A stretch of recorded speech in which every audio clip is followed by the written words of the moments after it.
So we started going out that night.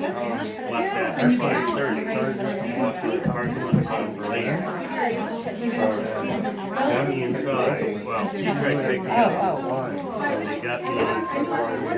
Two other females got the other couch. And I remember sitting kind of fine. And here now we take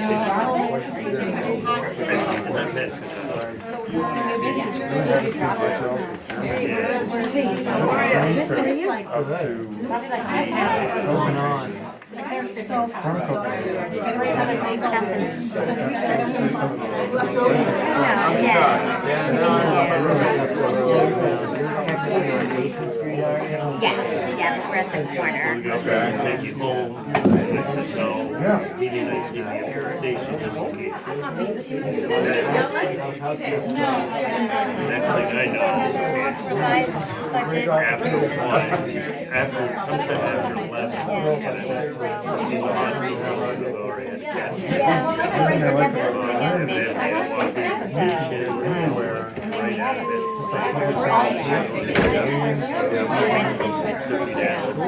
Yeah, and hopefully I'm still planning on starting. I couldn't.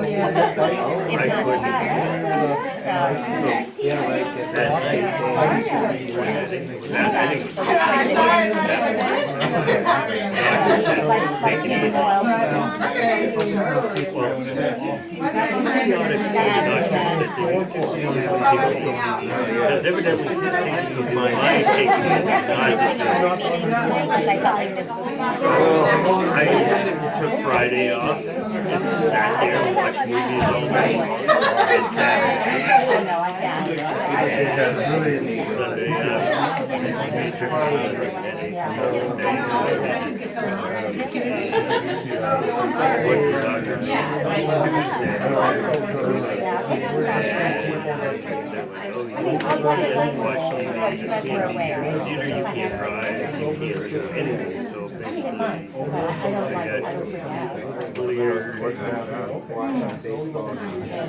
So, long story short, I told them, yeah,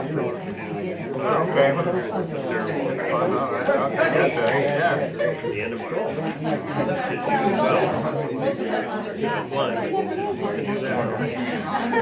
Skiing. No. And I went back and said, like, you don't realize. He said, no, you don't. So I did everything and he said, we'll see. And so the week before I was welcome to the Select Board regular meeting this Wednesday, April 17th, 2024 at 6 p.m. We do have a quorum. All Select Board members are present. We're going to start the meeting as we do every other meeting with the flag salute. So please rise. I pledge allegiance to the flag of the United States of America and to the republic for which it stands, one nation, under God, indivisible, with liberty and justice for all. Okay. First up is the public comments section. So if you have anything that you would like to speak about, this would be the time and opportunity to do that.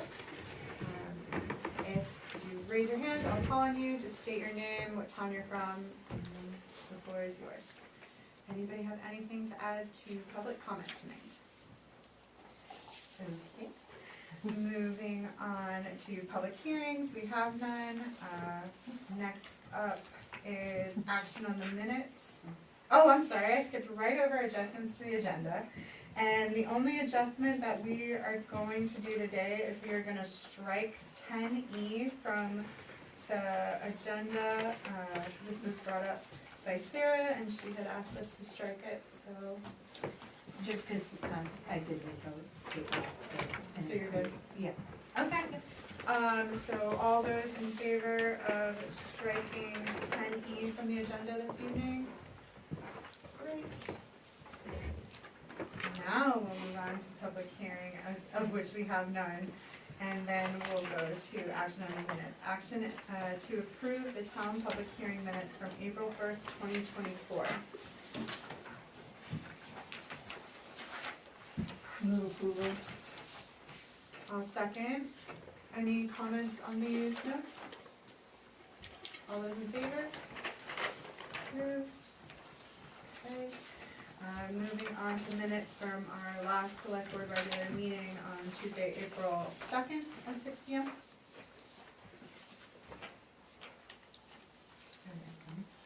So moved. Second. Any comments on these notes? I have a question on page 5, letter P.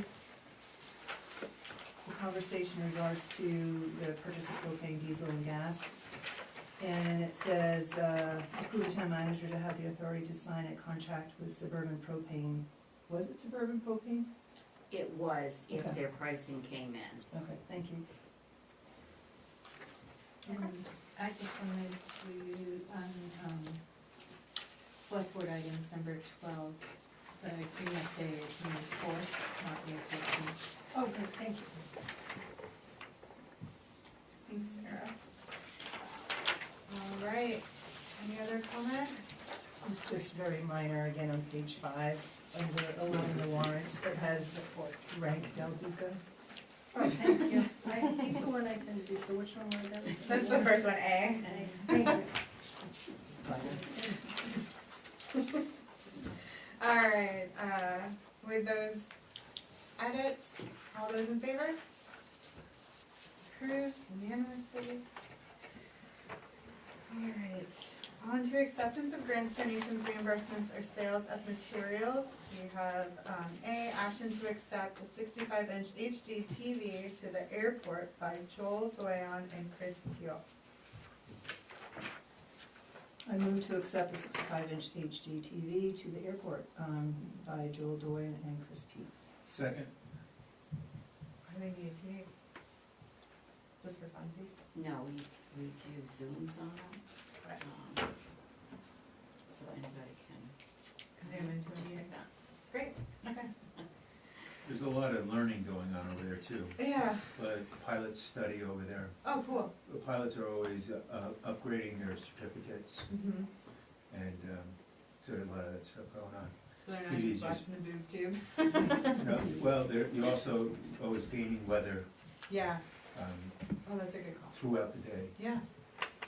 All right, awesome. All those in favor? Great. Town manager's report.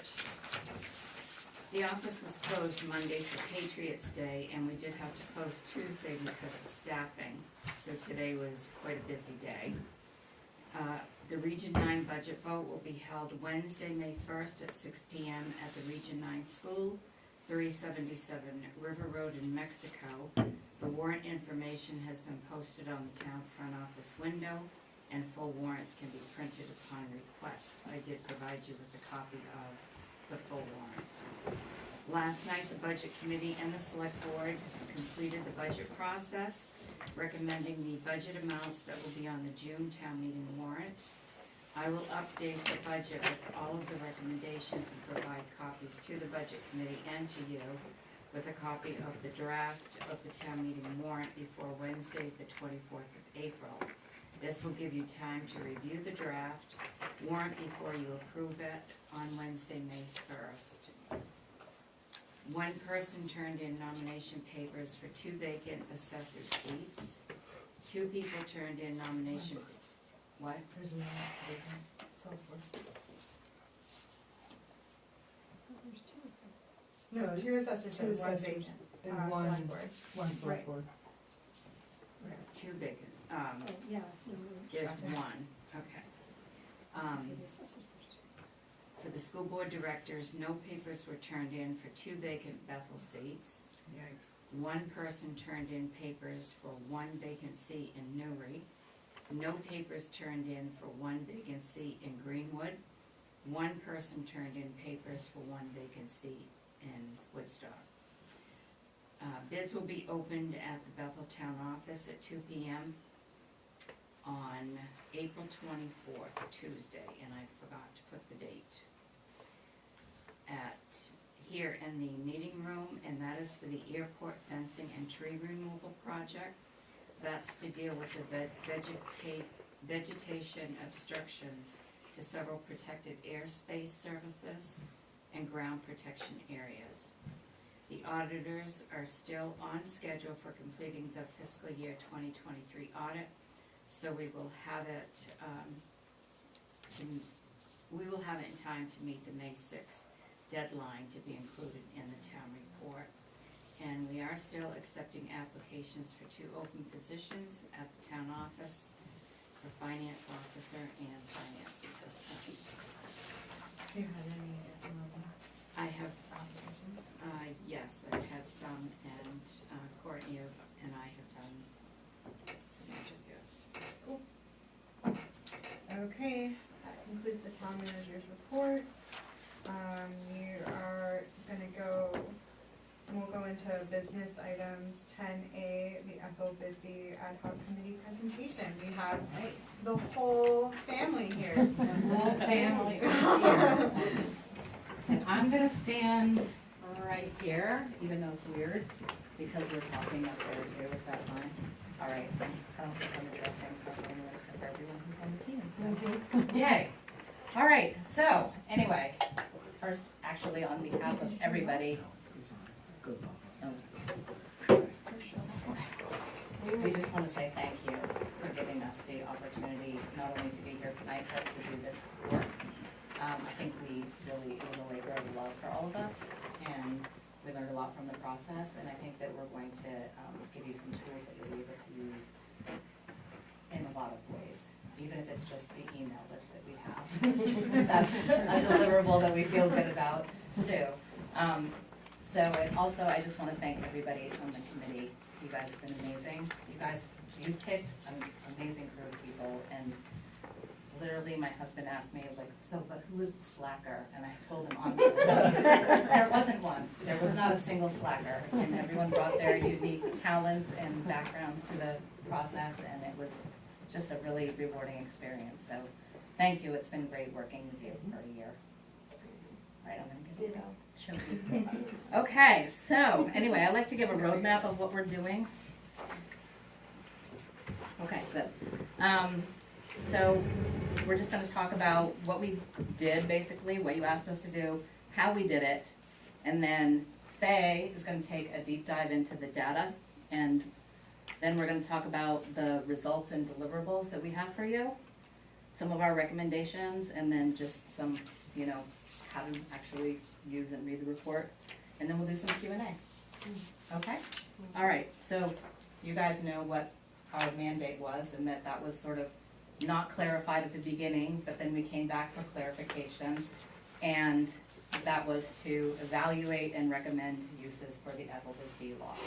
And at one point it was, consider and recommend, and then we changed that to evaluate because of the confusion about what we were doing.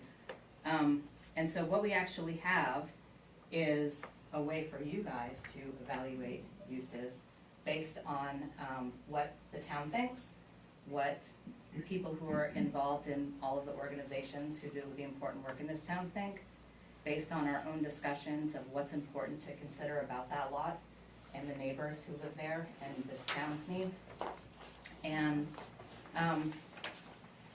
how you can, I guess, measure all of those things objectively. So that's, it was a long process to get to there, but that's where we ended up. And I think that that's going to be the most useful thing, because we could not come up with a recommendation of a hypothetical use. What we could come up with was a recommendation of how to evaluate a real proposed use if somebody brought it to you. Okay, so we've talked to you before about what our process was, and our process was really, initially, we thought we were going to do information gathering, and then we were going to do evaluation of that information, and then come up with option development. And what really happened is we had the information gathering and the evaluation, and that's when we stopped and said, wait a minute, how can we possibly responsibly make a recommendation about something without having all the information. Even though, for instance, and Faye will talk about this, it was a really popular idea was a community center. That is something that could take on so many forms. And without having that information, there's no way to evaluate whether that's a good use for the Ethel Bisbee lot. So a specific community center that had, funding, for instance, from outside sources, and that was going to be open for certain hours and provide services for people that were in line with what were identified as some of our needs, that might be a great thing, but that's just an imaginary community center that we could make out there. Could be a community center that was going to be open 24/7 and have bright lights, and the town was gonna have to pay for it, and that's a whole different animal. So there was no way to really make a recommendation about a use, and that's how we ended up with the deliverables that we did. So, we've collected our information, and Faye's gonna talk about some of the survey information that we got, or a lot of the survey information we got. We talked to, like I said, the townspeople, but we also wanted to make sure that we were respectful of existing uses and also mindful of the neighbors who live there. So that was always in the forefront of our mind. When we got to the evaluation stage, that's when we tried to find meaning from the survey answers that we got, from our discussions, and we had a lot of discussions about what's important when you're making an evaluation. And that was, I think we brainstormed and talked and really came down to, what is really important so that we didn't overlap. And in doing this, we were actually trying to develop a tool, which we do have for you. And so I think in the process of developing that tool is how we came up with all the factors that we think are the most important factors that you should consider if there ever is a real proposal for the lot. And that's based on what we heard from the community, our common sense, our, always revisiting the lot, and, and we all have kind of joked about it in the process that, we came in, none of us had like preconceived notions, but I don't think any of us thought that we were going to end up saying like, maybe don't do anything right now. And that's what we ended up walking away thinking. And this process has allowed us to really put a lot of thought into, the whys of what, why anybody should do anything at that lot, not just based on the uniqueness of the lot, but the specific needs of the town, the wants of the town, the future of the town, and that's one of the recommendations we're gonna talk about is, how does this look vis-a-vis the future of the town? And so with that said, I'll tell you about the results after Faye goes deep into our data collection. Cool. All right. Thanks, Bridget. Yes. So real quick, do you all have copies of the report? Okay. Can you all see the screen too? Because we're going to go over some specific comparison on the screen. You want me to tilt it? Thank you. How's that? Okay. Great. All right. So like Bridget was talking about, data collection was a huge part of our process. Of the 12 months that we met, 8 of those months was spent with an open form collecting data from the town. In the report, you'll see all of the ways that we tried to get this form in front of people. We really tried hard to make sure that we were getting a really broad range of responses. We ultimately ended up getting 212 responses to the form, which we felt like was a pretty good showing. The form was very open. It asked 2 open-ended questions. The first question was, what are some uses for the lot that you would be excited to see? And the second question was, what are some uses for the lot that you would not want to see? Very basic, we left it very open. Folks could answer that however they wished. We closed the form on January 1st, 2024, and we used the remaining time to evaluate that data. As we were evaluating the data, it became clear that we had 2 specific data sets. The first data set was for functional uses that community members wanted to see, and the second data set was for impacts that community members would like to see or would not like to see from this lot. I do want to acknowledge that most of the submissions mentioned multiple ideas, and so the evaluation of the data tallies each idea individually, even if there were multiple in one submission. So we're gonna get into the first question first, and this question was, what are some uses for the lot that you would be excited to see? In total, we tallied 333 ideas for functional uses for the space, and 256 ideas for the impact that the space could have.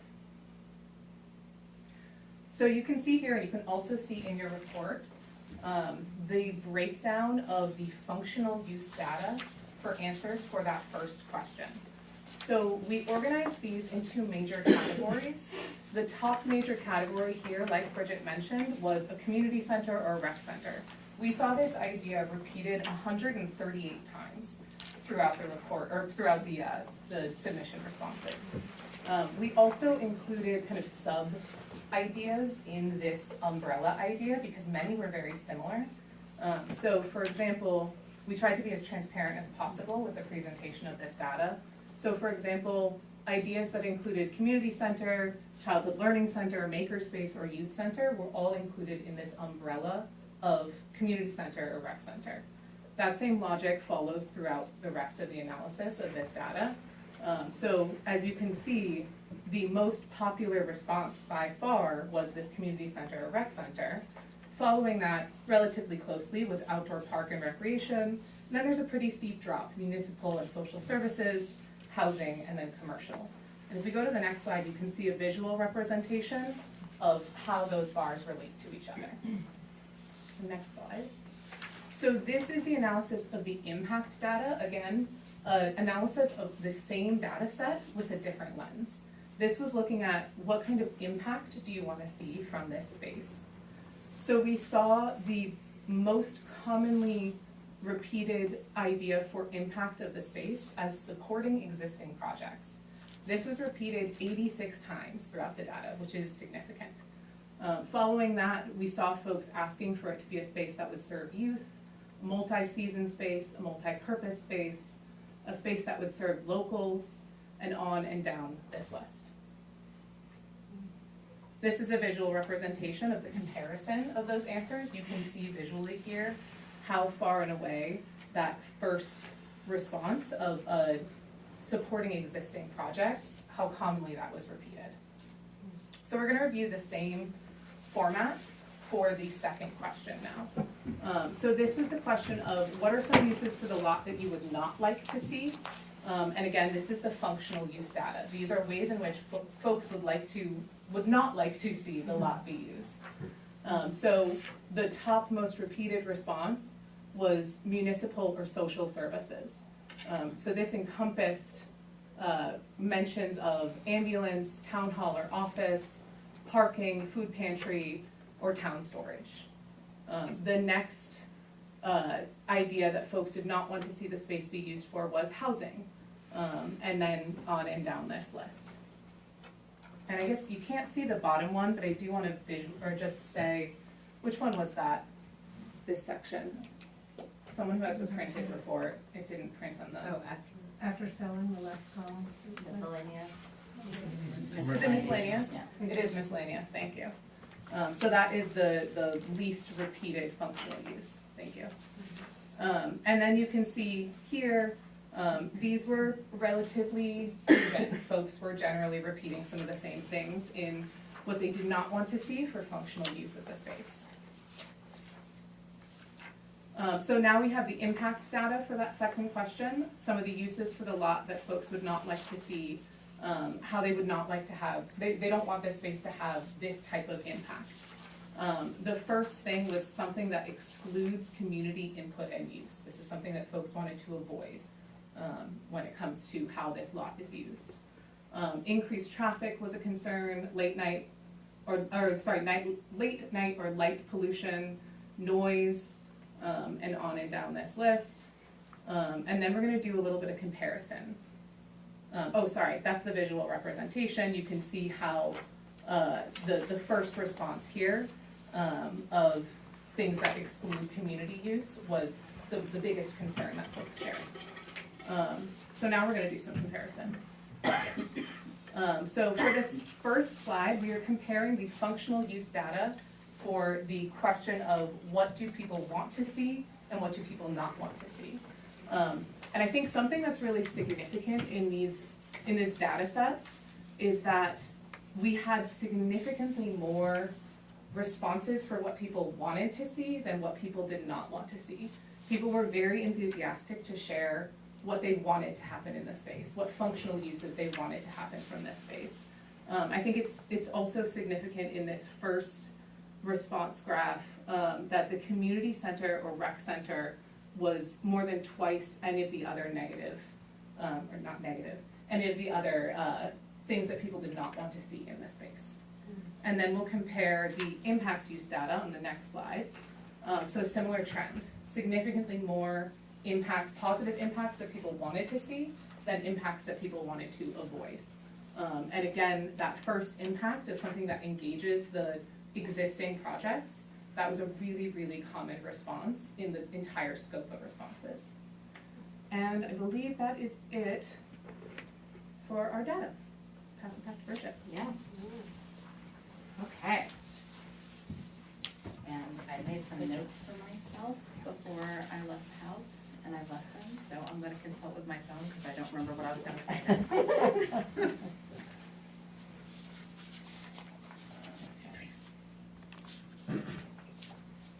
Oh, right, okay.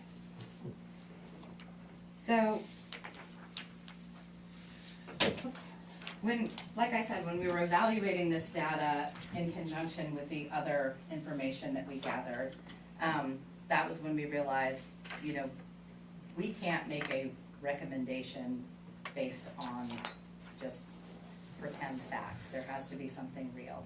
And we talked about different ways of doing it, and we tried different ways. We tried to come up with a evaluation rubric, matrix, we called it, like Merrill had suggested. And we tried to, we were talking about like, maybe we'll come up with a pretend proposal.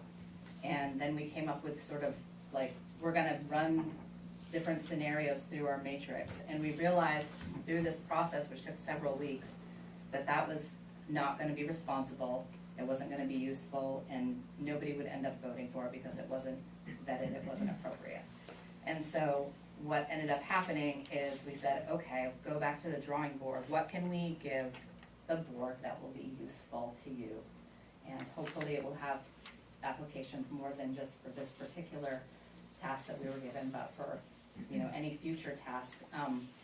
And so we took, you know, from the information we got from the data, but also from our own brains and brainstorming, and we came up with, first off, these important factors that we think that are really important to the town that should go into the decision. And so the factors are, one, it would have to be usable, or should be, we're not giving weight to these factors, right? We think that you guys are, that should be your job to decide which factors are most important. But this is one of the answers that came up a lot and that we think is important, that it would have to be usable and accessible to the public, and especially the groups that were identified in the survey that we did. So, you know, there was a lot of talk about youth and seniors, low-income households and local workers. So it needs to be usable to all. So anything that excludes people or excludes groups would not be a good use.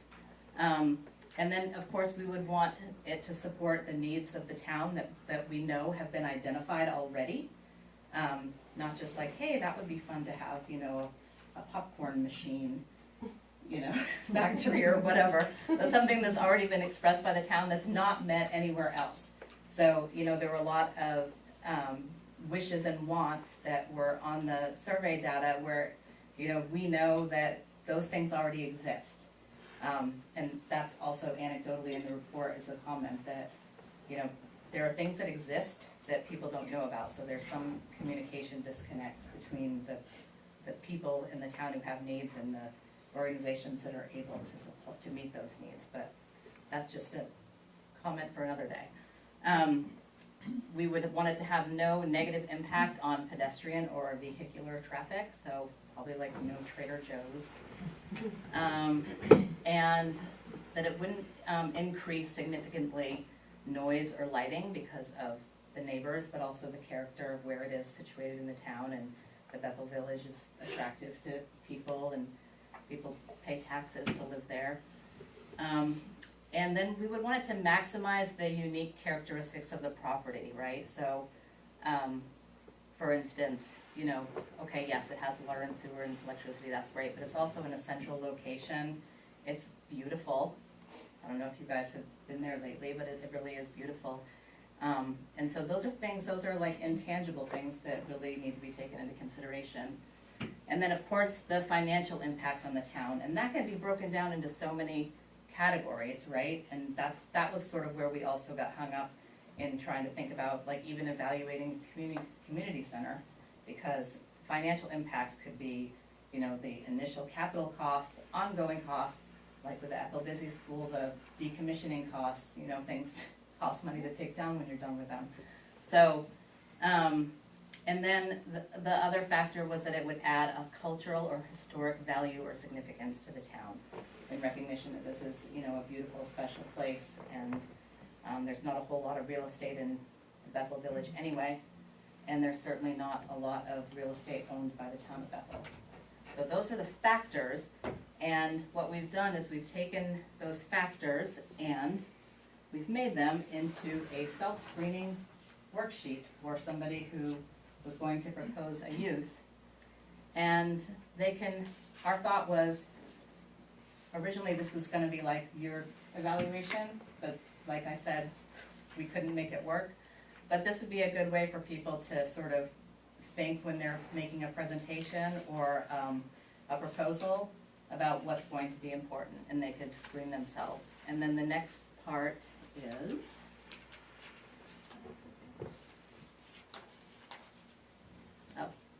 same thing. Yeah. Yeah, right. So those questions just incorporate the factors that we talked about. Yep, and then we have an application, which is much more detailed, and that's also in your packet. And these are the primary questions that we have. We didn't include all of the sub-questions, but the sub-questions are meant to be like thought generating, so that people start thinking about, you know, am I going to have a successful application if I answer these questions? Probably yes, in a way that, you know, is positive with all the factors. So, anyway, so those are the things that we have brought to you guys as tools to use. And I think before, well, we can have questions about those tools afterwards. But then I would like to talk about, you know, what our recommendations were. And this was the part that we did at the very end of our process over the course of several weeks, so. Okay, so, one thing that we think became very clear through this process is that the town needs a comprehensive plan, or an updated comprehensive plan, because, you know, we know that there are needs, and we know that there are different ways to meet those needs, but I think without having a, you know, a firm, I guess, assessment or understanding of what the priority of those needs are, it's really hard to evaluate anything, right? And then the kind of question that we came up with, you know, we think it's really popular right now that the lot is being used for ice skating, but it's also being used for municipal services and as a turnaround. And, you know, the question is like, well, who gets to use that lot and who decides it? Nobody really knew the answer to that, and that seems like, you know, a meaningful question. Its use impacts the neighbors, definitely. And if there were just a transparent process that everyone knew about and could provide input on if they were impacted, then that would be a really good thing until there's some permanent use. So that's one thing. And then, you know, if there's any interest, I mean, there's obviously very significant public interest in a community center, but a lot more information would need to be discovered about that. And so we would recommend that you consider forming another ad hoc committee just to investigate that use, or do some, you know, public hearings to find out what the interest is. One question that we kept coming up with was, what is a community center? right? Because everyone has a different idea. Is it a sports center? Does it have services for, you know, different, I guess, groups or needs, or is it just a place to hang out? Is it a physical building? Is it not a physical building? And so that would be an important thing to identify. Okay. Here's one. This is pretty easy. There needs to be a process for archiving the data that and the information that we did, this report and all of the supporting documents, because there was another committee in 2017 that did something to do with the Bethel Bisbee School, and that information is just gone. And it would have been nice to have that, and it would be really nice if another group in the future had access to our information. So we have delivered, I think, a Dropbox. Yeah, okay, to Sharon of the stuff that we have for you guys in addition to this report. Let's see. Okay, that was, oh, the contact list, right.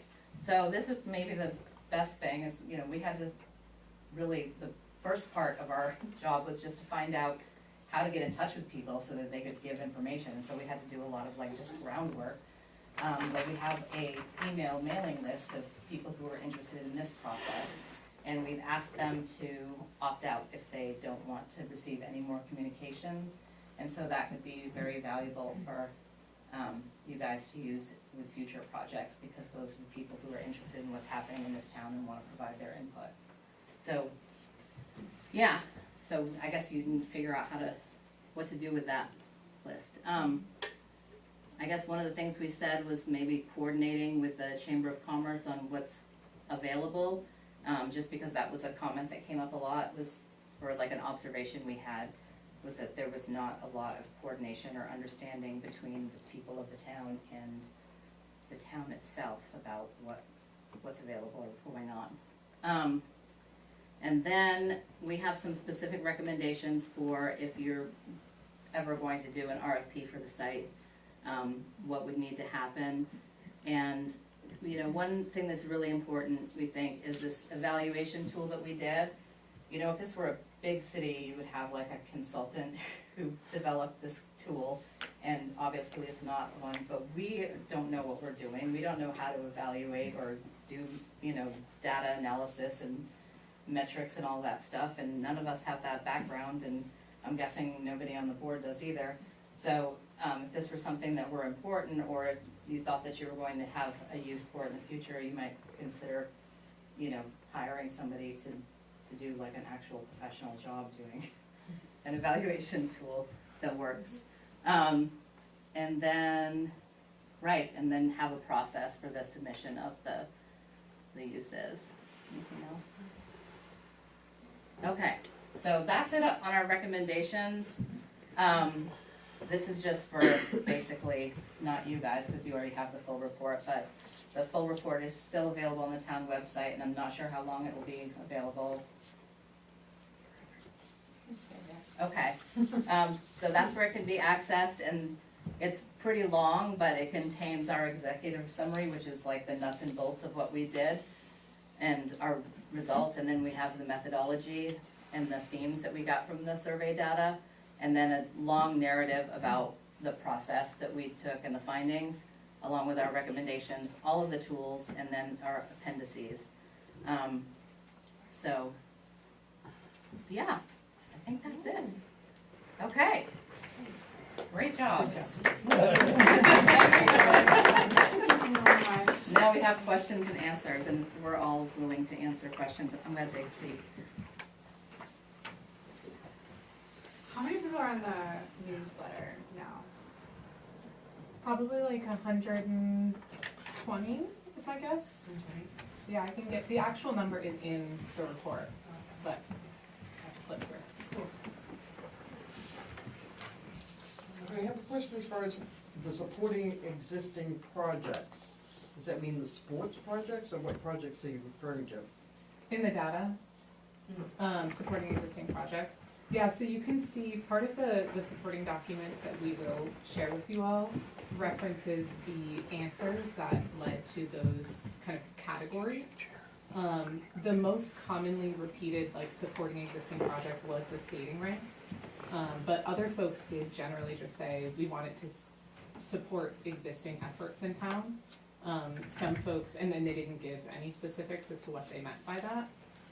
Some folks did reference the district exchange or the food pantry, or other efforts happening in town.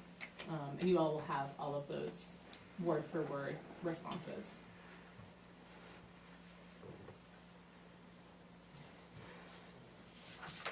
I like the tool for the self-screening, like for somebody to go through that before they start writing or a request or for the, Yeah. or for a project request. I think that's very helpful. Mm-hmm.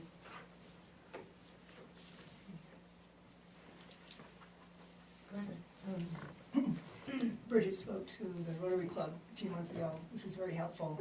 One of the comments that you had was, when you began the process and as you're going through the process, you found that some of the initial ideas that were being populated, like a location for a food pantry, so to speak, were filled. Yeah. And the other one, I think, was the community center. Mhm. And is there any active organizations out there that seem to be pursuing that at this time, or? My understanding is that, yes, there's an organization that's pursuing, and I have no idea how far along they are in the process, a community center, but again, that begs the question, what is a community center? And, you know, a community center that meets the needs of a particular organization isn't necessarily going to meet the needs of the community at large. And of course, then they would have control over what that is. And again, what does that mean? I mean, is it, you know, swimming, is it a YMCA? Is it an after-school program? You know, there's so many questions, and I think that just needs more development and exploration. But yes, there's things happening in the town that we don't always know about. Thank Yeah. you. Thanks. And that's why the idea of either a series of public meetings or an ad hoc committee, that you actively reach out to organizations who might, you know, be those who would be considering something like a community center to serve their constituents, to call them together to say, what do you mean when you say community center? Is this, are you serious about this? Do you have ideas for funding about, like, how real is this potentially? And could you come together and combine your ideas and make one community center that serves multiple organizations instead of one organization? That kind of conversation is what we imagined happening if there were some public meetings or something like that about the idea of a community center. Would you say, like, overall, like, the header across the whole thing is that, in general, the vibe from all the survey people that you talked to is that the town should hold on to the property as opposed to sell it off? Yes. Yes. You can see in the data where selling it was mentioned. So it is mentioned here in what you would not like to see, and it's a significant one. And then if you go to, keep going back, here, yeah. Oh, that's the same representation. Let me see.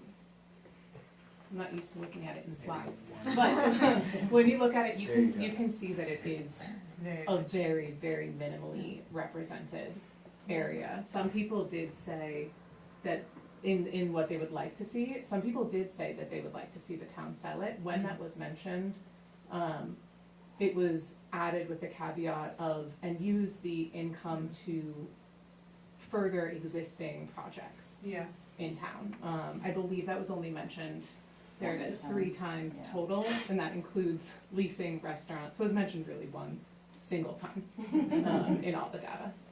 Okay.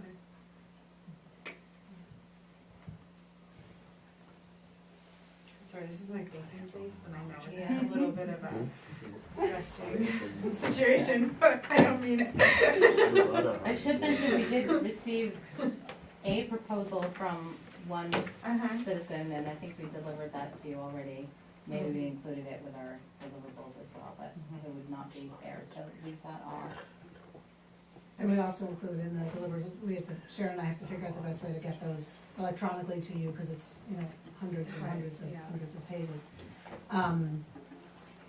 We also included, just for reference, the ambulance proposal that was submitted to the town during this time. It wasn't a formal, response to this application, but, for example, when we saw that, we as a group looked through our self-screening tool and said, if I were presenting this, I'd think about it, my proposal differently, given these questions. So that was kind of a semi-real scenario that we at least could test to see if the self-screening tool and the application form that we came up with would yield a more specific, strategic proposal. No comment on the appropriateness of the use, just on the, how the proposal speaks to how the proposal speaks to the need, and that site being the solution to your need. Because there are a lot of needs. Why is that particular site the right solution? And we hope that these tools, that was one test we could do as a group to kind of vet our own work. I think it was very interesting for me. We collected data in many ways, but my way of collecting data is to talk to people. And so I had conversations. And I found it was interesting that the conversation would, we should have a community center. And we'd talk about it, Then they said, well, how are we gonna pay for it? So what do you mean by a community center? Oh, did you know that there's a sewing group over at the Historical Society? And oh, they do? Oh, I didn't know. Yeah, because that's what I would want to do with the community. Oh, and as we talked, ideas came out, and I learned things about things in the town that I didn't know. Oh, you're doing this? Oh, there's a daycare maybe happening? Oh. So it was really interesting having a longer conversation and how it developed and how people thought. Because as a committee, that's what we did. We learned, we started thinking about it, and we changed our focus and started to really think about, well, what does that mean? And we came up with this idea that a community center means something different to a lot of different people. And some of the things that they wanted in a community center were already happening in different places. Whether it be the church, or the Historical Society, or somebody has a group somewhere doing it, So it was interesting for me, the deeper the conversation, the more it evolved. And a summary of those conversations in 8 or 10 bullet points is in the report that you have. And the list of organizations we spoke to formally, and those comments are also, that data is in the final deliverable that we'll give you electronically when we can figure out how to do that. I wanted to add one thing, as both a member of the committee and a neighbor, that the skating rink and the way that the rec board worked with the neighborhood was overwhelmingly positive this year. And a lot of people used the skating rink and had a great time. And I think I would hope that based on that experience that you would support it in the future. I'm happy to hear that, Tom, because I know it's been a rough road for the neighbors over there. But just again, through dialogue and talking about it, we ended up with a situation where it was lit, it was, it was bigger, but it was also less cumbersome to people around it. So it served more people and could be open for more hours, but didn't have lights blaring in people's windows, right? So it did both things just by bringing people together to talk and understand what are your concerns. Oh, how might I meet them? So it was a great example, I think, of how communication makes a big difference. Yeah. It is interesting, to talk to Charlie. I always find one of the things that I love about Bethel is there's a million different communities within this community that I can plug into and be like, wait, you're doing what? Wait, you have this going on? I feel like I never know the full story. It's always just something else that someone else is doing. It's an interesting part of this community, and I think, this project aside, just knowing that that's something that we could focus on too, is just allowing people to know what is actually happening within this community would be really helpful, and increasing communication kind of across the board is probably the most valuable thing that we could focus on. But Thank you for Yeah. all the work that you did, like. unbelievable amount of work. And just like welcoming us to your meeting, sorry, I couldn't get that. Yeah, I felt like I went a few times and I always felt welcomed and you were productive and did it right on time. Like, this is when you said you would be finished and you are, so that's like pretty amazing. And even just like the Google Drive of all of that information in one space is like so valuable to Yeah. anybody moving forward, Right. especially as we keep saying the big bad words, comprehensive plan. Well, and our thought is, you've got this information It's from so good valuable, yeah, representation yeah. about what people, and the actual written word for word responses are Mhm. priceless, and they can't be reflected on here, but you get the flavor. Yeah, Yeah. it's great. And It's really cool. in the folder also prior studies, Music. Right. Heart and Soul and Walkable Town, all those studies are in the drive, which is why, Sharon, let me know that you can't use Google, this town doesn't use Google Drive, so we just need to find another way to get that to you without overloading everybody's email, but we'll make sure, so it's a lot of, historical, so we'll talk about the best way to do it. But anyways, Figure it out. yeah, But thank seriously, you. thank you guys. Thank you. It was a great Thanks. experience. I told Sharon a couple weeks ago, I'm like, okay, what's the next project for them? This one's done, what are we putting them on next? We had great synergy together, but I think we all like a little break now. Not from each other, of course, from working. You want your Tuesdays back for a moment? Your work is very impressive. Yeah, it's really amazing, thank you so much. Thank you. Will it be disruptive if we all leave at once? No, Okay. all at once is way better than one at a time. Where I feel like I'm getting like increasingly more boring. Everyone's just like, I'm out. Okay, thank you. Thank you. Bye, thank you guys.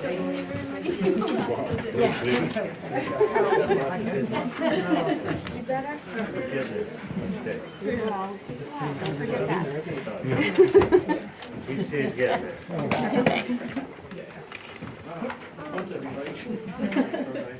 They come in a pack.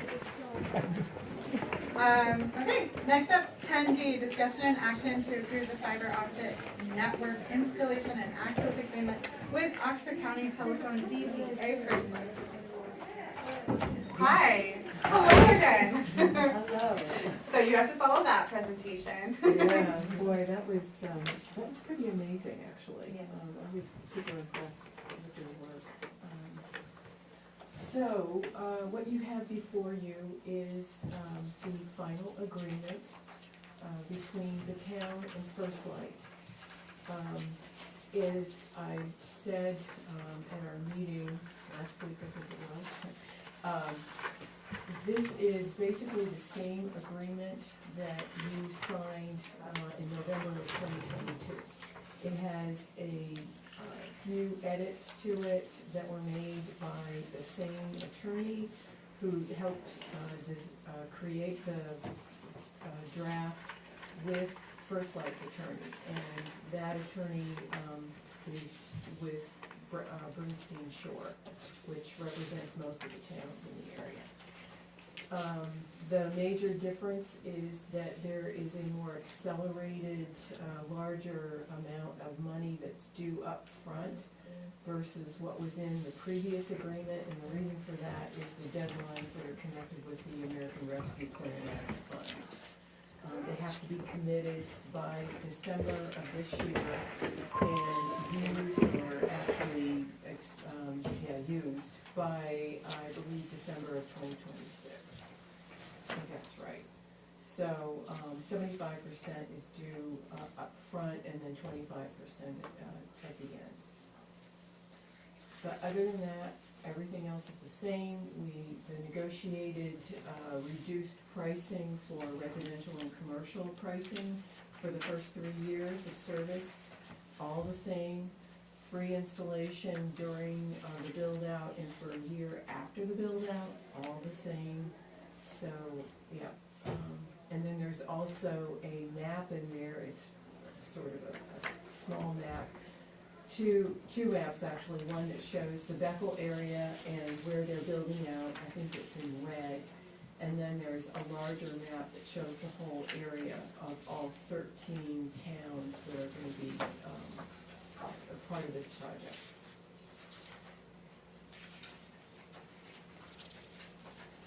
Any questions from anyone? Have they started installation? Not yet. You're signing this agreement, and by the way, Woodstock, Gray, and Greenwood have already signed their agreements, waiting for the counties. Once all those agreements are signed and fully executed, meaning that First Light has signed the agreement as well, that all goes to the Maine Connectivity Authority. They have to negotiate with First Light on the scheduling and, where do they start and all of that, and where do they finish. They're hoping to have a contract completed by the end of May and the end of July at the very latest, but they're thinking sometime between May and the end of June as a reasonable time frame. And they will get started building out after the contract is signed.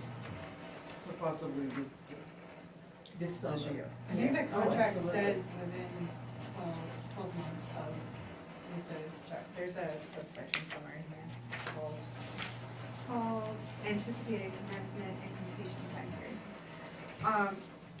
I have a question, and I'm not sure if I just didn't find it in the document, but in the case of a default or It's there.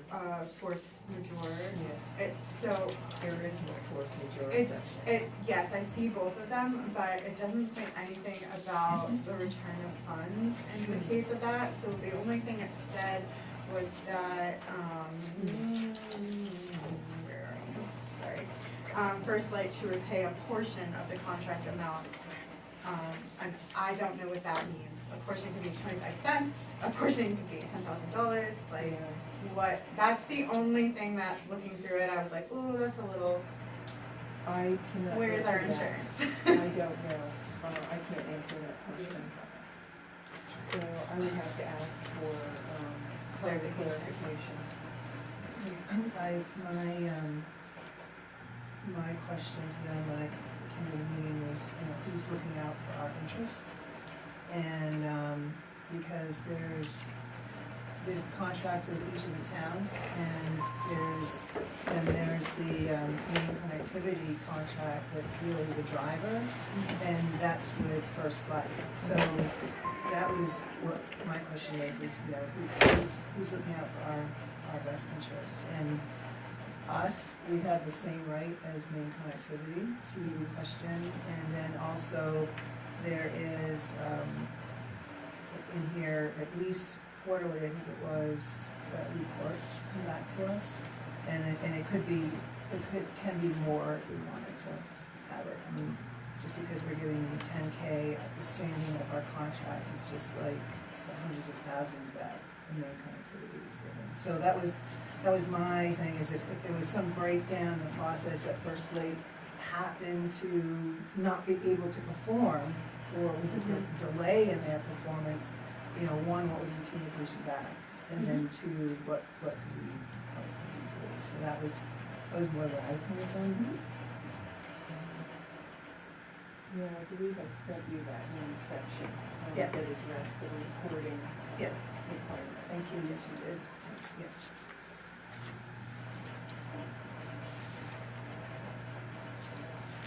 Okay, does anybody else have any questions?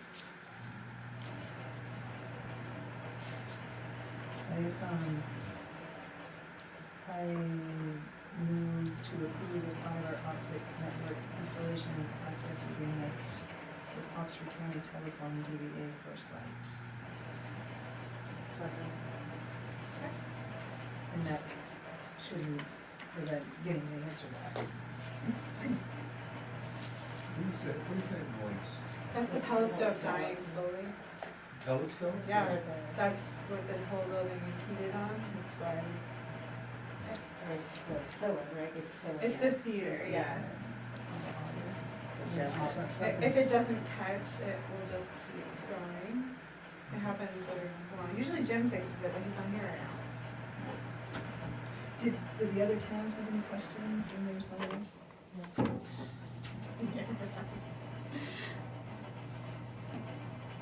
Well, you and Sharon were the only people who were available at the meeting, so. Yeah, but I mean, Bob McSweeney was there, and Kim, and they were there. Yeah. I mean, they've had their select board meetings already, right? Yeah. Correct. Yeah. Yeah. No, just as a Are we ready to vote? All right, all those in favor? Right, thank you. Thank you. Thank you. Yeah. Yeah.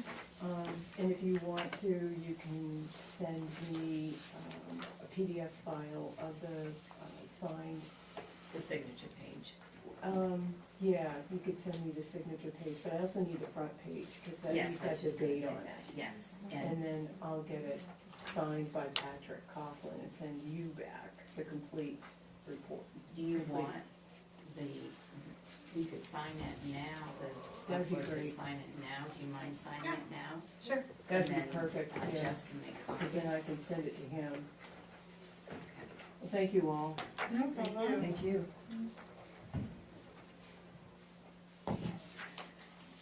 Oh, that was the date. I don't want the date.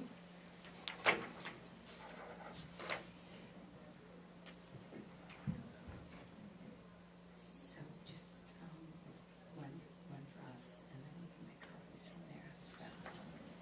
And you can look for the original signature page and a copy of the front page, because that has the,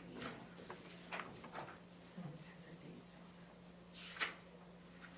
That's the only thing I should type anything like that in the signature. So Michelle, is there another question that you wanted me to answer?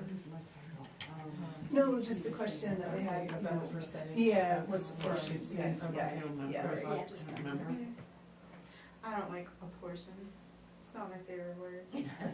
It's very unspecific. It's pretty vague. Well, I'll see what I can get as far as an answer. Yeah, because thank I you. was not involved in negotiating the agreement. Yeah, they might even have like a schedule, like if we're 3 months in, it's this. Yeah, Right. something I, like that. usually you see like a Yeah. chart. Yeah, Um, I will ask, yeah. I mean, the longer it goes, the less it will Yeah. be, and the shorter the True. term. Yeah. True. Usually you'd see something like that. Yeah, and it may be that Maine Connectivity Authority has some kind of a schedule that, you Yeah. know, we, as participants in the project, buy into. Exactly. Yeah. There might be like a higher, yeah. And to that You all end, set? I may not be able to give you an immediate answer because the person I think I'm gonna need to go to is off this week. Vacation week. That's okay. All right, on to 10C. Action to approve the cannabis cured retail renewal application for cannabis store. I'll make that motion that we approve this renewal application. I'll second. Okay, awesome. Can someone tell me where this is? I didn't get a chance to go where it was. Isn't this the one that we did the sidewalk for? Can you were on the planning board?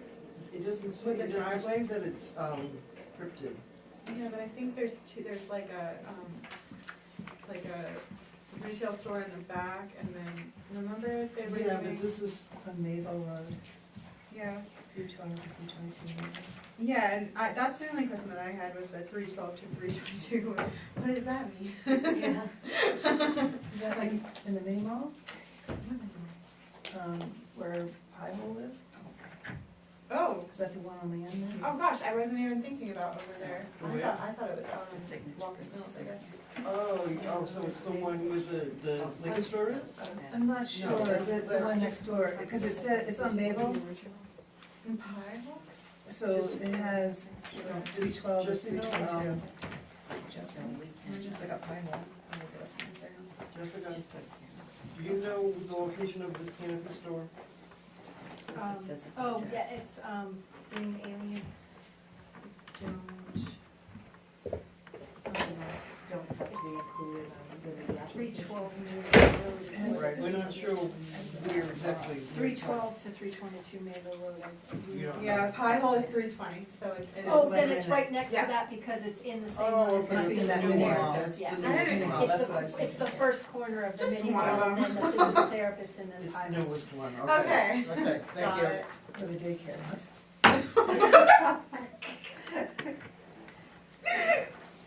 Okay, so we have a motion on the floor, we have a second, any other questions regarding this application? I made the motion, Frank seconded it, Yep.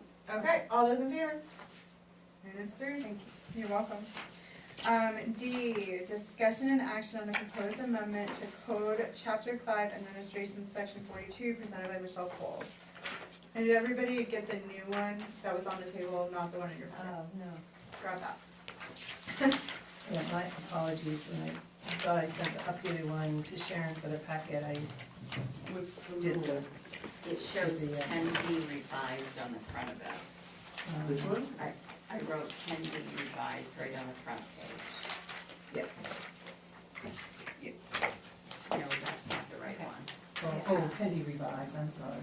It's this one. It was on your table. April 12th was the date on there.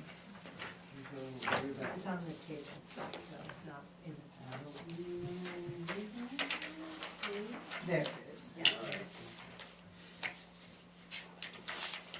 Not this. It's over.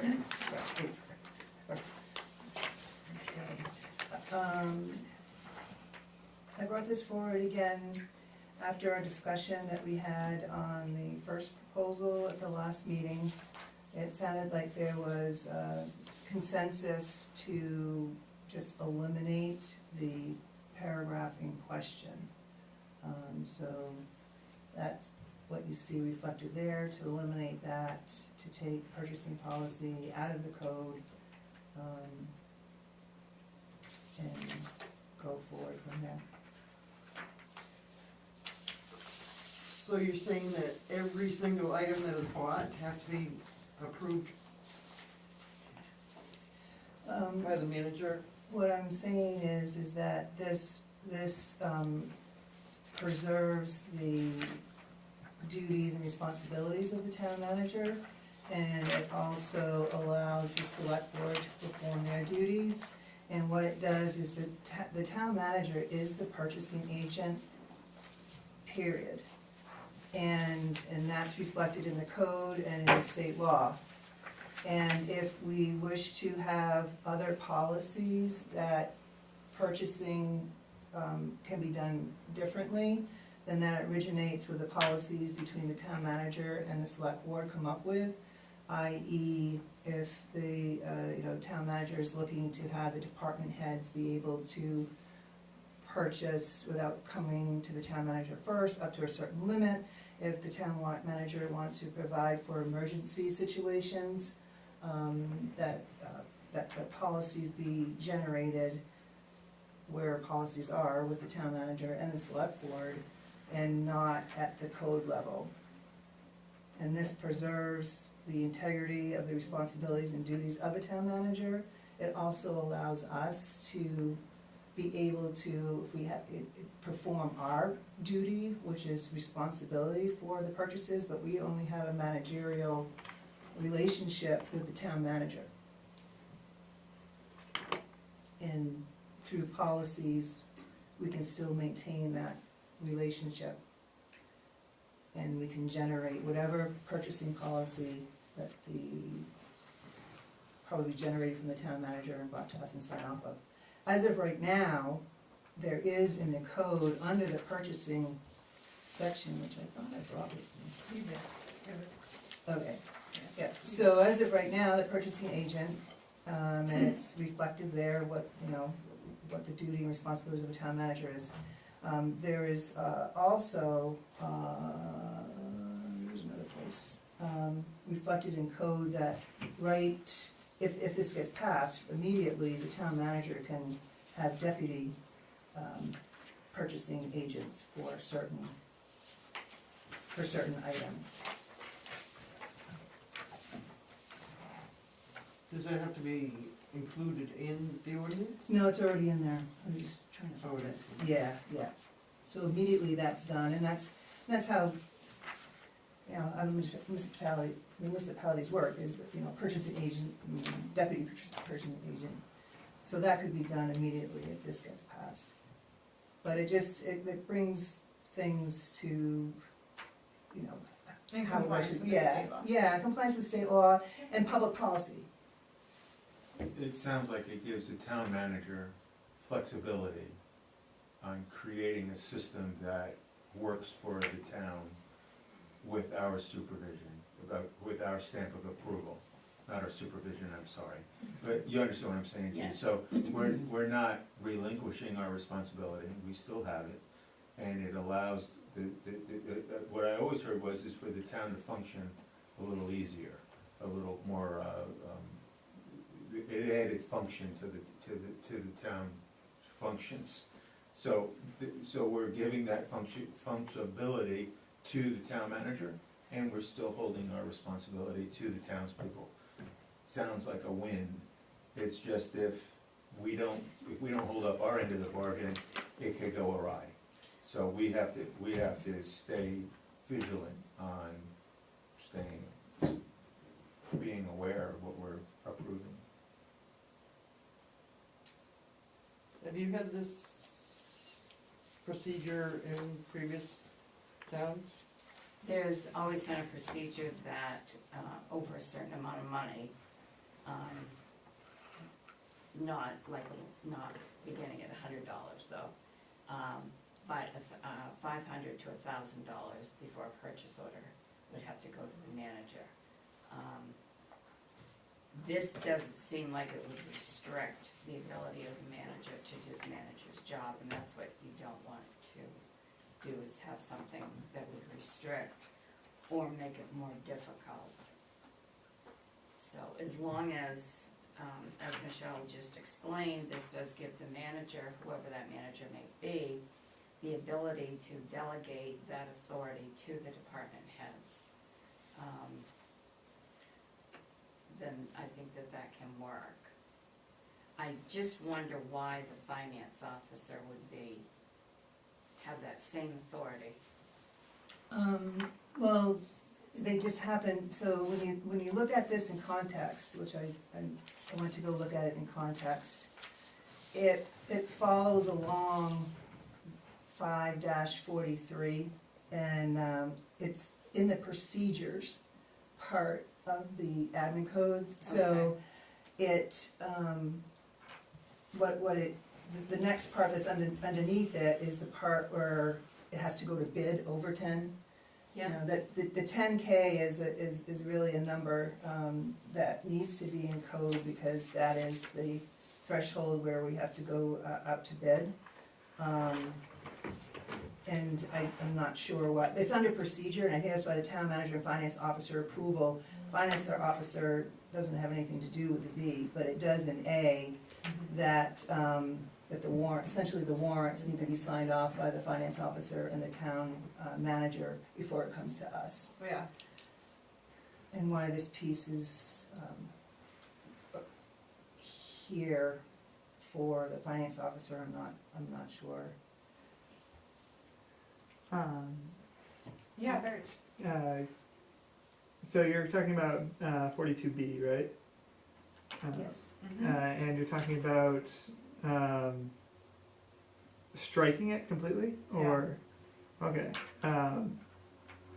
So then the town manager would not have to come to you about purchases until $10,000, right? Okay. Yeah, because there's a separate Right. thing in the code that would say anything. Right, over at 43, 10,000 I see here. that. So basically how it functions now, it's anything. Oh, if I it's agree, $1,000, $100 is too little, but you were saying that 500 to 1,000 is what is standard in other towns? 10,000 is for a bid. Yeah. Right. Well, I'm saying 500 to 1,000 is like the minimum before you have to start asking. before the, department head would have to come to me or the manager to sign off on a purchase order. Right. Which makes more sense. Like if I'm thinking about this as a department, buying equipment or something like that, you can buy most equipment, most small equipment that you need, gas, all that stuff for under $1,000, before you start getting into the big stuff. In which case, yeah, you should be talking about like getting approval and that kind of thing. So, in my mind, it makes sense if you're spending like taxpayer money, to be like around that number. Spending up to like $9,999 like on something like I think that multiple times throughout. there's there is direction in the code for that. What we're talking about now is policy, and there's a place for that, and the place for that is not in the code. It's in policy. You put it in policy. What do you mean? So,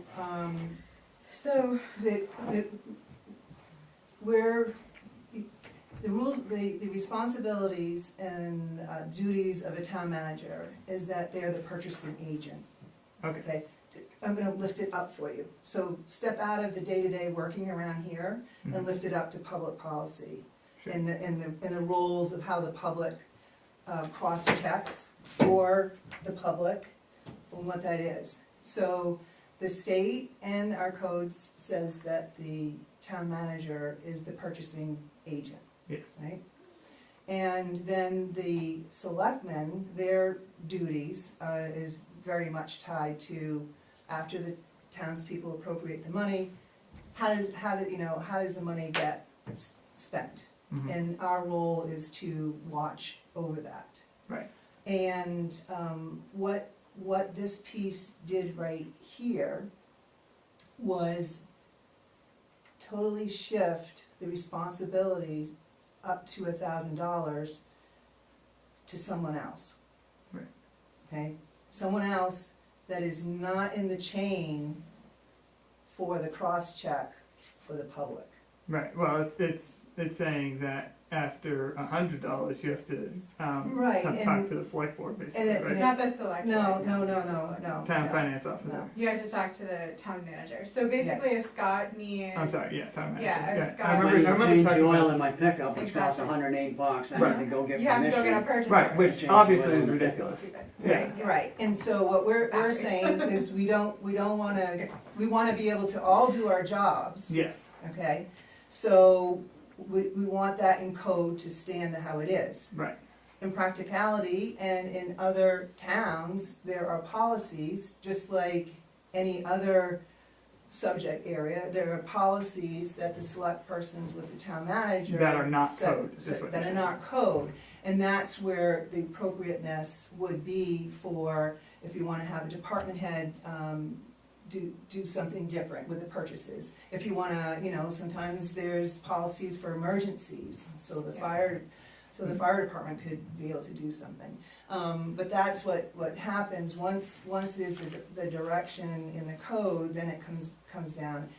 And so it now allows me, who's literally personally responsible when I put my name on that warrant, and I have a problem with something right now that's been purchased under $1,000, right? I can't go to him, that's the wall. I can't go to him and say, what the heck did you spend that on, and yada, yada, yada.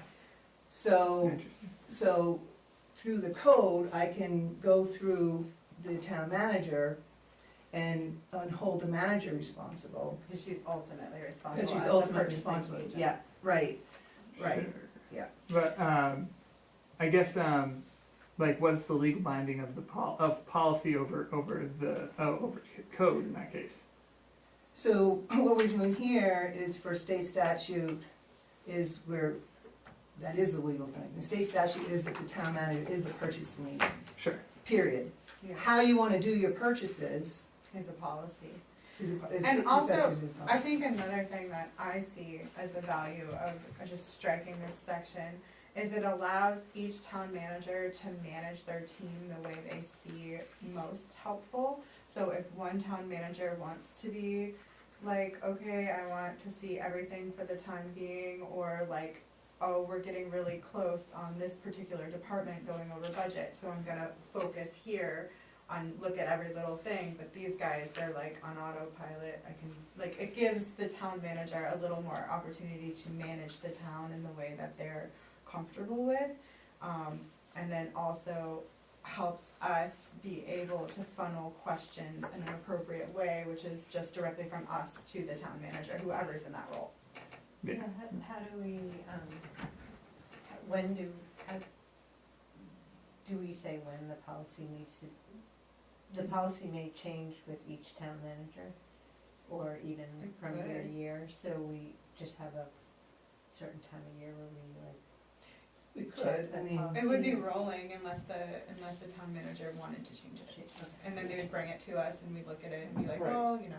So the town manager is the one that's going to Yes. suggest the policy, Correct. or present the Yeah. policy. Yep. Okay, so that'll happen, as soon as we like vote that, then Sharon will work on the policy that she'll bring to us. That makes sense. And then immediately, For management. immediately, what is in our code is that it does provide for deputy purchasers as designated by the town manager. Mhm. So it still keeps everybody's, Accountability. Yeah, exactly. But does this not have to go to be put on a warrant? yes, it It does. sure does. Okay, Does- so- It's a code change.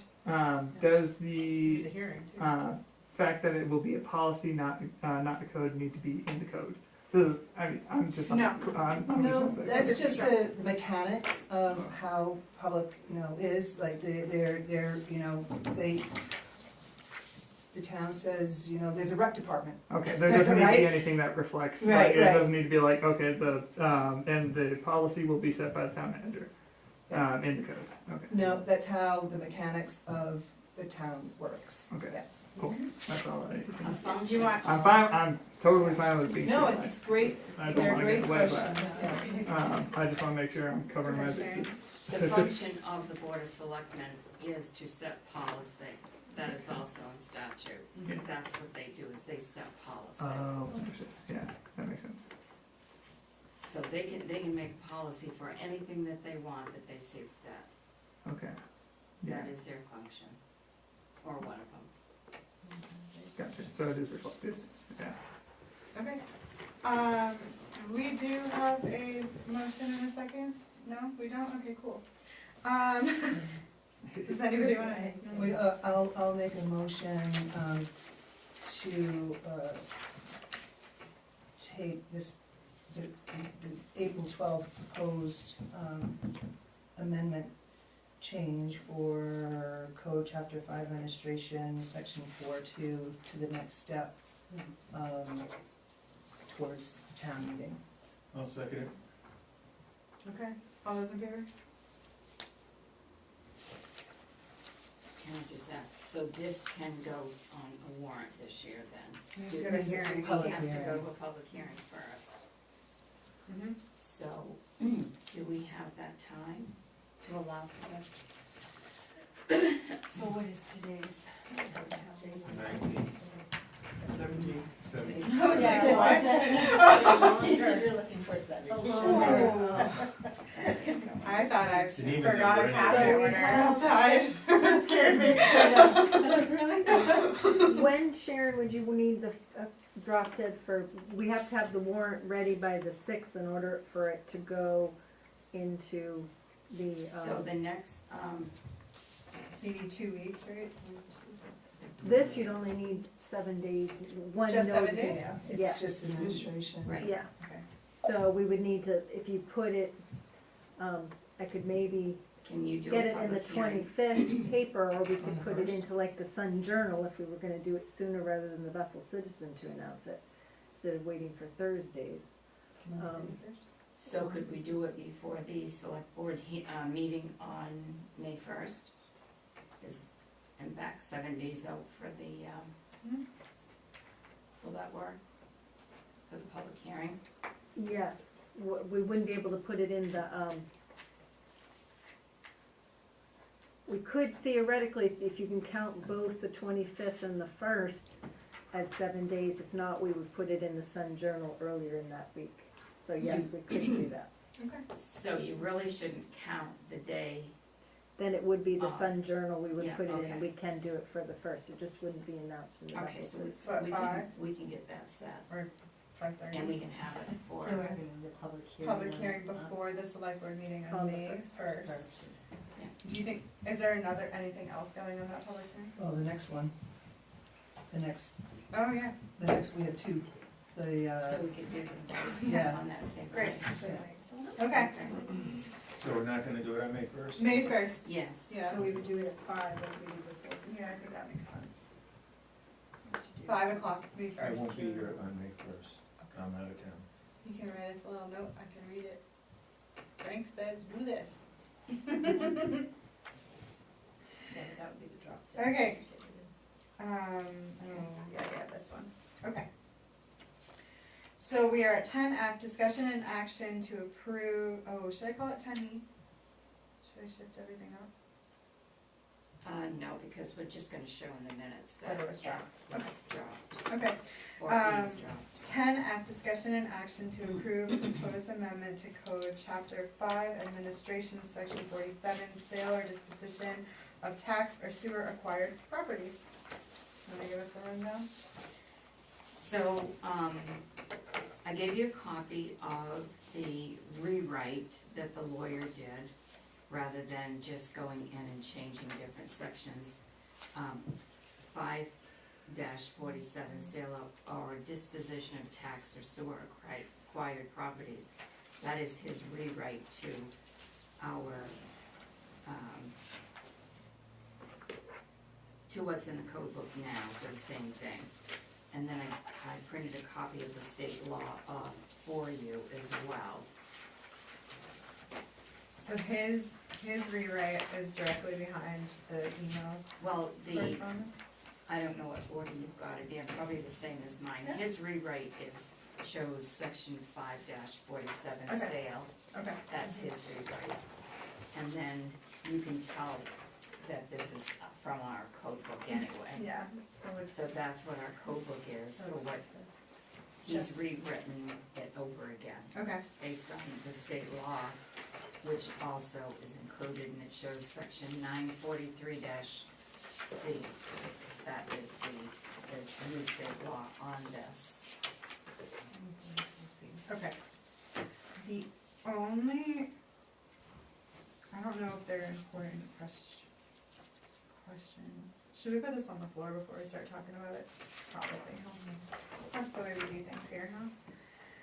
I will make the motion that we approve the proposed amendment to code chapter 5, administration, section 47, sale and disposition of tax or sewer acquired properties.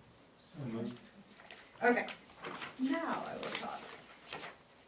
The only thing that I noticed in these, and I noticed in the old one too, but I'm always a little reluctant to name like newspapers and things of that nature, because what if it changes? Should we just write like local publications, news publications or something like that in case? I don't know how that typically works, but I always find it weird to like when you name the person and not their position, you know? I noticed that, Yeah, where are you? Oh, I'm sorry, I am in, D. Last sentence, so on the second page of the rewrite. It's at the top, it's Bethel and Lewis and Sun Journal, is what it says.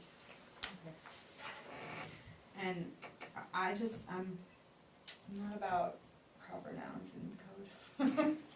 I don't think it really matters if you, name the papers or not, as long as it's in 2 local papers. Okay. That would be my thought. Well, see, that's what I was There's no saying, law 2 that's- yeah, local news publications. Because what if somebody else pops up like 2 years from now and it has a newspaper, we just can't use them. So that's my only feeling on that. And then as per usual, I hate vagaries, so F on terms deemed acceptable to the town, I despise. But that's just me being wanting parameters. That's me being Capricorn is what that is.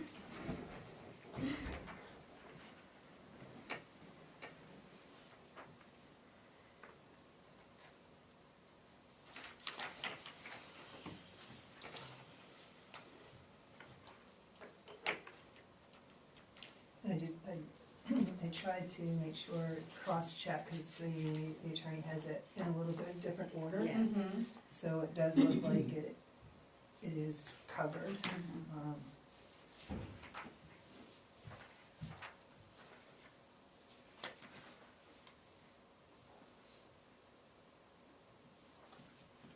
Now, I hear what you're saying here. but Right, at what does this- that mean?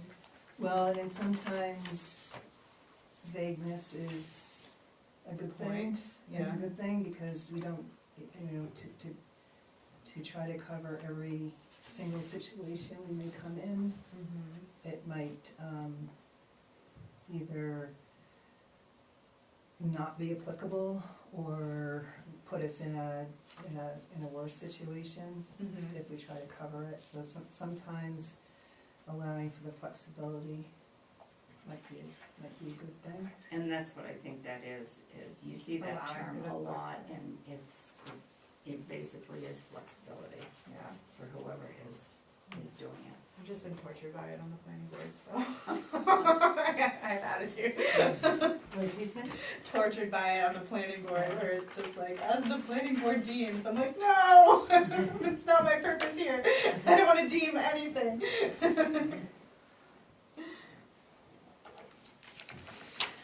So yeah, I mean, those are the only two things I care about, and I don't care to die on either one of those hills, so whatever you guys want to do. What was your second one? Mine is just the last sentence being a little vague, but Michelle explained that like maybe the vaguity would be helpful. And then naming the two newspapers, because then it would require a code change if one of them was to flop. Yeah, I think what you're saying two local papers would probably, and just to be consistent, should be select board throughout, didn't we just, sorry, just since you Well, changed that's everything great. else. Yep, Be it consistent. should. Okay. Just checking. Absolutely. Did you guys hear that one? Select board throughout? Okay. Yeah, it definitely should be. And I think it is easier, like you said, Sharon, instead of going in and piecemealing, that for the presentation, it would be to strike all of this, strike all of the 547 here, and then, And just flop and it have in. this underlined, Mhm. all of it underlined, so people don't have to like. So they will know it's completely. Yeah. And I can I think just that's a take, great idea. Yeah. he doesn't have to redo that, because he sent that to me, I can just go in and I can change those Yeah. Perfect. and underline everything, and then And we'll then use that. strike those out. Yeah. Perfect. Yeah, I think that's a great idea, because it would be very Yeah. confusing otherwise. Okay, so far we have changed to select board throughout, changed to 2 local publications where it states Bethel Citizen and Sun Journal, and then when it's presented in the hearing, it will strike out the former and then have this new text all underlined, just because of the way that they kind of put it out of order from how we had it. Anything else? So I mean, this is where I think ambiguity may not be good.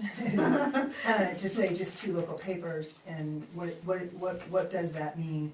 We do have Bethel Citizen and Lewiston Sun throughout the code, but I think when we asked the codification people with regards to like the cable company names and the phone names, Yeah. there was something we put out to it, like Bethel Citizen, or it's Or comparable. it's a, I don't. do you What remember are what you it talking was?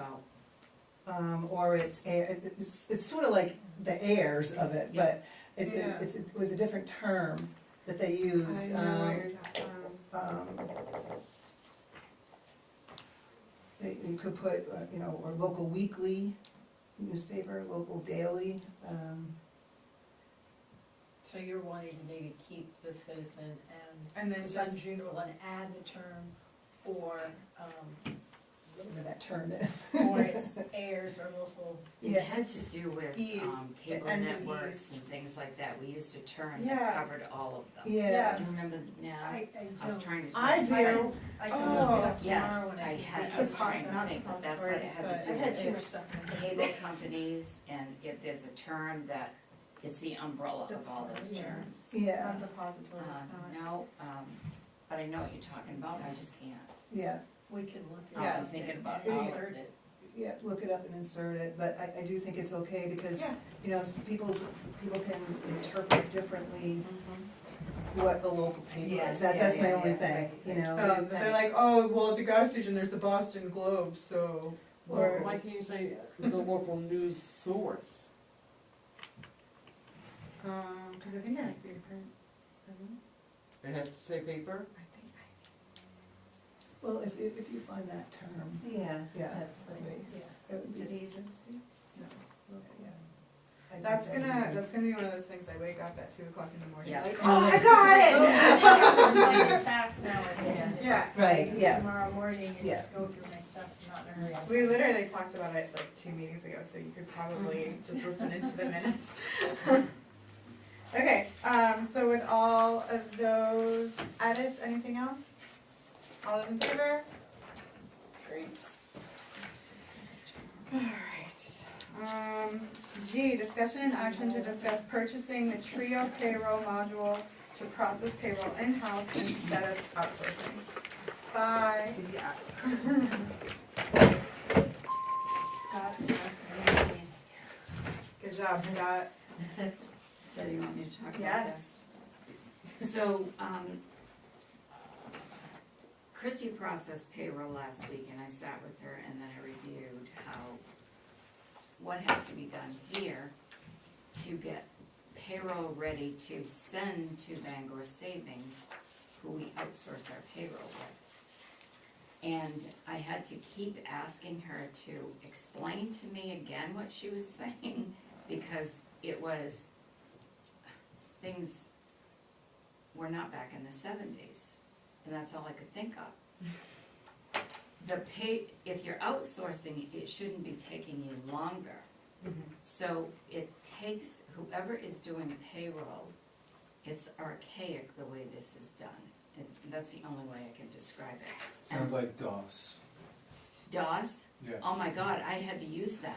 That's what it The sounds first town I was hired in, and they used DOS, and I can tell you, it was like, I questioned my whole ability in doing accounting. You're like, maybe I'm not good at this, I don't know. So anyway, I haven't heard that mentioned in a long time. So today, it even added more reason, because if you look at this page here, this tells you what Trio payroll will do. I have done payroll in Trio, so I know how convenient it can be.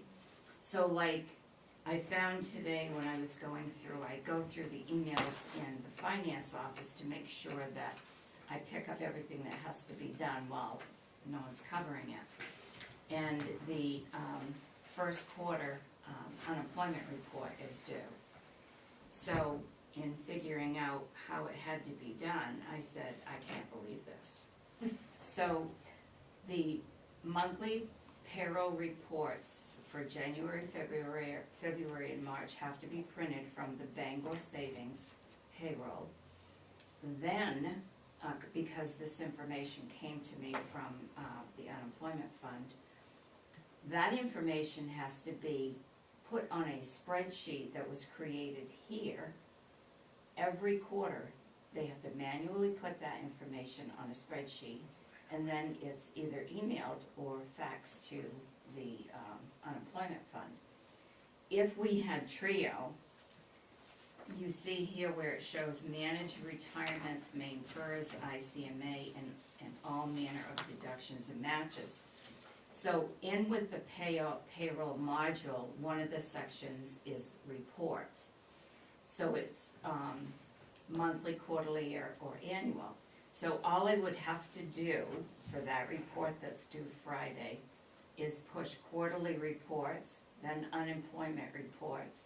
It would generate that quarterly report, and I can send that to where it goes. There's also a Department of Labor report that's due this month. Same thing. The main PERS, which is the main state retirement report, that has to be done monthly, because it's not right, we don't have the Trio system, every month I would just push monthly main PERS, and that, that report generates, and it has all of the amounts that come out of everyone's check, and it tells us how much we have to send, because it comes right from the payroll system that we're using, instead of having to create a document. So that was just what I had today, but on, when I started reviewing this system, all of the information, it starts with the time cards, which it would anyway. The clerk would take the time cards, input right from the time sheets or time cards, the hours in the system. So if we got the payroll module, all the employees would have their own section in there. So we would go in and we would create the section where all employees are added. It would add their wage. It states here how it sets up pay categories for each employee. So if you are a select person, but you're also on rescue, we can set up the pay category for you as a select person, and this is the wage you get. You're paid quarterly, and if you're on rescue, whatever your wage is or whatever. If you're a highway worker and you're on rescue, or if you have several, if you're paid from several different areas in the town, that's all programmed in there. So when we get your payroll card, we go into your name and everything is in there. So I would just have to put that you worked 40 hours this week, put in 40 hours, your wage is already in there. Press the next step, it calculates the whole thing, and your payroll check is all processed. That's it. For every single employee. So now what has to be done is every payroll period, the first thing that has to be done is a journal, if you will, has to be printed from Bangor Savings. It has all the employees' names on it. Doesn't have wages or anything, just has their names. So the clerk takes the timesheet and the form, has to manually write the number of hours on this form, and from another sheet, she takes the wage of that person, uses a calculator to calculate that out on that form, and then inputs that into the Bangor Savings, because you can't put the hours in the wage. It has to be calculated out differently. So that's quite time consuming. And so then when that's all inputted, then they have to wait, because Amy used to always say, well, it's 10 o'clock, I've got everything in, but now I have to wait for them to check it all. So after it's all checked, then it would come back, then she has to balance it to see whether or not everything's balanced. Well, if we were doing that in Trio, it would balance. So if it doesn't balance, then they have to go back in and see what they might have entered that was wrong, that's not balancing. Right now, Bangor Savings does the quarterly federal and state taxes that have to be done. They send those in for us, and they print off our W-2s at the end of the year. We would do that in-house with Trio, but again, you click on the form, you're getting ready to do your quarterly federal and state reporting.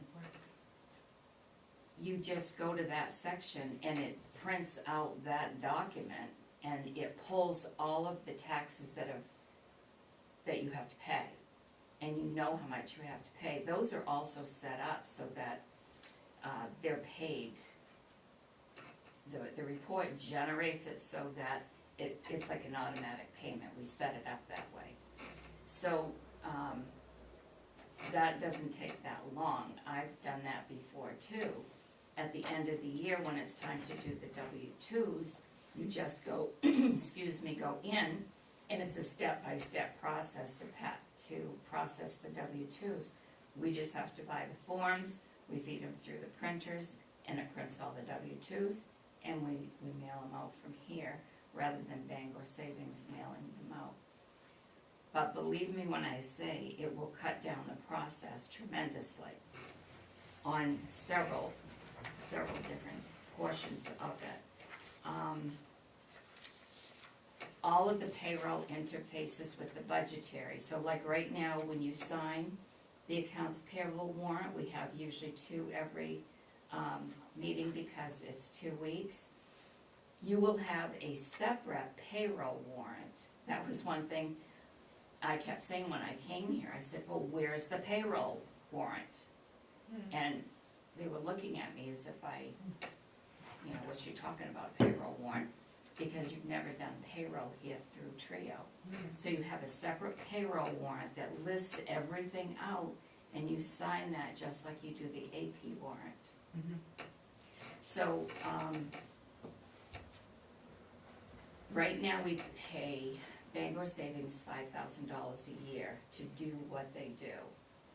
And the payroll module is, the biggest cost, like anything else, when you get a new module, is the setup. So the setup would be $10,412.50.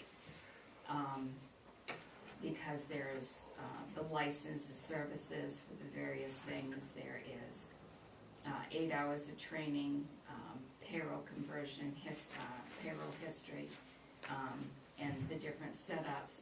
The annual, annual cost for the module that would add on to our Trio program is $962.50. That's a great deal.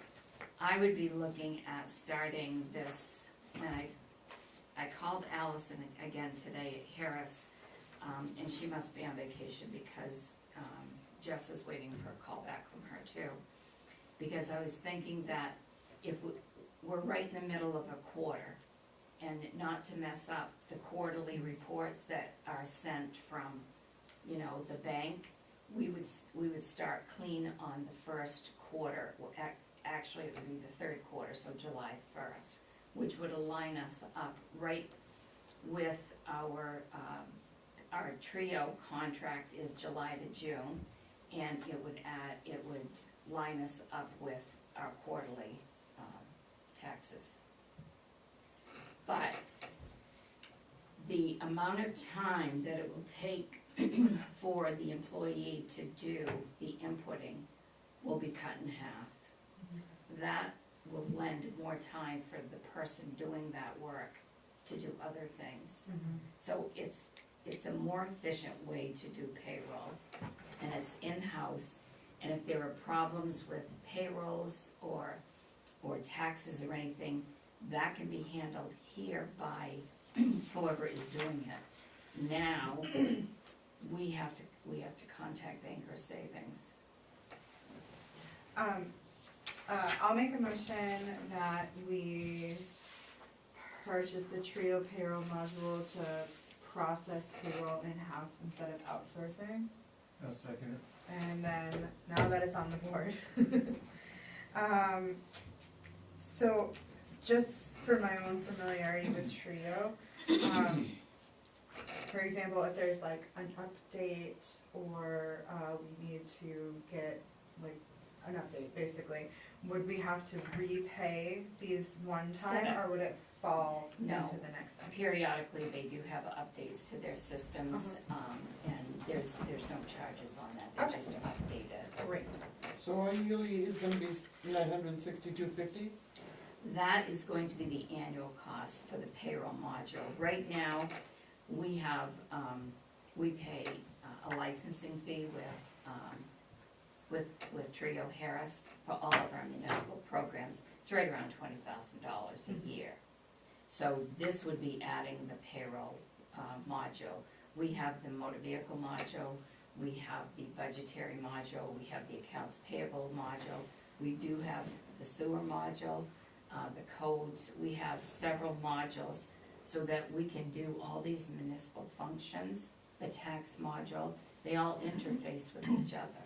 And so what is our yearly fee gonna be? Do we know that? It would add, it's right around $20,000 Oh, okay. But then it would for come the year. to 900. We're actually reducing Yeah, the cost of doing payroll By by $5,000. $4,000, because you Yeah. gotta pay, Yes. you gotta pay the 9, and we'll get our money back in 2 a years. little over 2 years, and then that savings kicks in. And then the, just so I'm aware, so we said we'd be starting this in Q3. So as far as the budget in, the rest of this fiscal year versus what we just approved, is there room in contracted service for this, or would we have to No, we wouldn't have to add anything to the budget because there's money in the budget to cover the cost of the setup. Yay. So this can come right from this year's budget. Great. We would have to pay this before July 1st anyway. Okay. So it actually works out pretty good for the timing of this. So that we have 10,400 $12. somewhere in In the, contract accounts. in contract, okay. Yeah. Under admin, okay, that's good to know. And so this licensing fee here is the one-time fee, and then annually, it's included in that 20K? Yes, that $962.50 will be part, is that what you're asking? No, No, the license, the first. Oh, Yes, licensing whatever our licensing fee is now, it will increase by that amount because Okay, it will have the payroll module in it. okay, And we did get an estimate from them on what the cost of that would be, and it would be a cost that included in the 9 in it. The 962. Yeah, so the annual going forward would be slightly less than Bangor, yeah. because the license is an annual and the maintenance is annual. Yeah, Those, Yeah. the, no, the only thing that we would pay extra is the $962. Right. okay, so they just have it as a one-time. Those are you all don't have to do it. one-time You don't have setup to- yeah, fees okay. about that. Okay, So we never have to pay those again, Yeah. just that. Like when you buy QuickBooks. well, Yeah. well, that's what I mean, Yeah. you usually pay, a lot of these pay the licensing fee annually, and then you have a maintenance fee annually. Yeah. So that's good to know. And you've used this before, correct? I have, yes. Well, that's good because that should save us the $200 per hour if we need any additional training. Well, Oxford uses this program, so does Freiburg, so does Paris. And the girl that comes here and works for us on Friday, she actually processes payroll in Freiburg. She worked for me there. So she would be here on Fridays to help Christy set this up. And, I would be able to help her set it up. Allison did send us a brief video on the email so that you can go in and actually see how it works. Yeah, Yeah, when I did. when I saw the $200 per hour, I went kind of woo. Well, that's There's what some they charge initial for stuff. everything. They've always had a very expensive, training, but they're not really used a lot. We're just jealous of The idea of streamlining and creating more productivity is huge. It also creates morale, It that kind of does. stuff. So the benefits, and it's financially prudent to do it. So I think we're ready to vote, don't you? And I think also, if I, read between the lines, I usually like a third party to go out to, but Bangor Savings is not it, because of the archaic way that we had to prepare to put it in there. So I like this is very similar to a third party. You just enter it and push the button and you're there. And we But- get oversight too, which is nice. We have oversight, and I think what I'm also hearing is, this creates a new process of Yes. how we do things. Mhm. And I think that's very important as we're reviewing everything and setting everything up, that's just as important as getting this. And then what the future brings, and that this gets us to where I think we wanna be. Okay, So I'm are we ready to vote? All those in favor? Thank you. Fabulous. All right, 10H, discussion and action to designate 2 AvCog General Assembly members. One is required to be an elected official, and the other can be anyone who wants to volunteer. Where's Jim when you need him? Oh, somebody- So who's on it now? or- So right now, last year at this time, Frank and, no, and who? Oh, Butch. Butch. Butch They Allen. were appointed by your board to be Frank as the elected official and Birch as the volunteer. And he left. That information was never communicated to MMA. Oh, The last people they show as being the appointed people was Loretta and who was the? Kristen Mason. yikes. So I called, We've never asked to go anywhere. Yeah, I wondered, yeah. They didn't know you. so this came about from the emails that both Jess and I received about their annual meeting. And it's in the ABCOG's bylaws that members get to appoint an elected official and a volunteer. And so that's how I got the information back from ABCOG. So I did send in to them the ballot sheet for the officers, and I wrote you an email and told you that because when we got those emails and figured out what was going on, it was to vote the elected officers in. Well, there was only one municipal official from, actually they were all town managers for 4 different positions.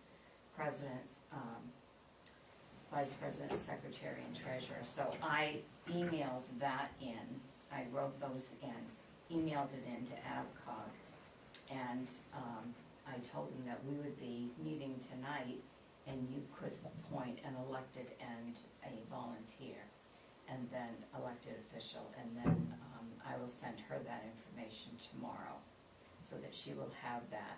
And the other thing she sent us is an updated sheet so that we can have all of our, they haven't had one of those for quite a while. It shows all of the elected officials' names, the department heads and all of that. And Jess will get that sent to them. So we'll be updated and current with ABCOG now. Hooray. How can we appoint a volunteer? Well, Yeah. actually, you can also appoint an elected official can also be the volunteer. So you could have actually 2 select board members. It just states one has to be Elected. elected and the other one a volunteer, and it said any volunteer, so a select board member can be a volunteer, and I did clarify that with her as well. Just want to be an ABCOG? Yeah. Worth a shot. Do you wanna do it again, Frank? I'd like to try it. I'd like to give it a go. I'll move to have Frank Del Duca as the elected official to the AVCOG. I will second that. Any discussion? All those in favor? Bam. As for the volunteer, do any of you have interest? I'd like to nominate Sarah. Sarah. Oh, Sarah. I was thinking Sarah.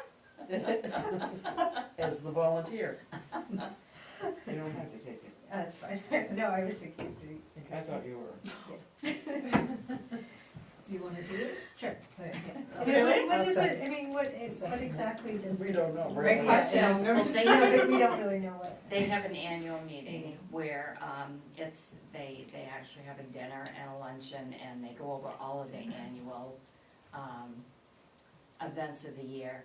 They have, during the course of the year, they have a lot of different training events that they have, and they're in Auburn. Where they're having their officers meeting is at the Martindale Country Club in Auburn. That's gonna be on the 24th. So you would be able to go there, and as a, 24th of April? yeah, And that's I'm in tails Florida. and Yes. gown, okay? I'm in Florida then, so Yeah. I won't be able So to make Sarah that. has to go. But they have different things throughout the year, and they'll send notification when they have different meetings, and whenever they have voting, then you have the opportunity to vote. Cool. All right. I'll second Sarah. Yeah. Michelle already did. Oh, you did? Oh, sorry, Michelle. That's all right. All those in favor? Thanks, Sarah. Okay, 10I, discussion and action to change propane vendors and approve a fixed price bid. No. This is out of line, something's out of line here. Yeah, this is Casala. Yeah, no, I I guess we gotta, And it gave you the community energy piece? I is the propane Yeah. vendor. That's what I'm trying to- It was on the table, right? It was on the table. Yes, I put it on the table. I feel like I read it. I just don't know what I did. and then, That's so, all. okay. I'm glad we all did that at the same time. Every single one of us. What's this? You want me to explain? Yeah, I do. So as I told you in budget and in the select board meeting, I sent out a request to several companies who provide propane. Some responded right off. I just got a response 2 days ago or 3 days ago from another company that had not responded. They wanted to know if our Scott could take them around. That couldn't be until tomorrow. But I'm bringing you this one here for community energy because this price is good for 10 days. And it's $1.99. And the way this works is you can look at doing this or you can wait and we can, have the other vendor come in and they have to come in and look at the tanks to make sure they're up to code and everything. And then they will give us their price. So with community energy, they'll hold our price for 10 days for $1.99 a gallon. It will be until the fiscal year ends on June 30th, 2025. What they do is they purchase the usage, the amount of gallons that we use at that price of $1.99. So we could lock in now with community energy and pay that amount instead of paying $6. We do have to do the corrections to our 4 locations, but the other thing is, one location they cannot deliver to because it violates the code issues, and that's to the ambulance garage. We would have to stay with Suburban Propane at that location. Last delivery was $5.94 a gallon. Oh my God. And they won't come down on that just for, How do we correct that code violation? Yeah, I mean, it feels like we should. well, we can't. More land. Because the reason we can't is the propane tank sits on leased land and the airport. The railroad owns the land next to the ambulance building where the propane tank sits. So we pay $100 lease to the railroad to put that tank there. When I told Community Energy that was owned by the railroad, he said, well, that now creates another problem federally because he said you cannot have a propane tank on someone else's property to feed your property. And because the railroad is federal, that goes into a separate code violation with that. And the tank can't be moved. Is that It's also, a new code? Or is that has been the standard for a long I time? don't know that. This, according to Dave, that's been there since the year 2000, and what Steve at Community Energy said was, it may not be that was the way it was back in the year 2000 when that happened. Would we be grandfathered then? No, they won't deliver to the tank where it is. The tank is also 3 feet closer to the building than what it's supposed to be. You mean you can't put the tank up against the building? It has to be, it was 10 feet? Correct. 10 feet 10 from, feet from the generator. from the generator, right, and I it's see. not, it's only like 7 1/4 or something Correct. Can we like move that. the I have the generator? paper right here. Can we move the generator? No, it's the tank that we have, that Well- they won't fill because of the property. Well, Yeah. the first, It's all on the railroad's property on Thank that you. side of the Okay. building. Yeah, I just didn't know if you could flip where the generator was, get I not hear what you're compliant, saying. yeah. But they can't put it there anyway because it's on the leased property. Well, So well, you have to move it on the other side or something, and you're saying you can't move it on the other side. And there's no room, there's no place to move it to. The reason they had to lease the land was so that they would have room For to parking. put a propane tank. So, yeah, I'd like to, did they provide you where you can't do it on leased land?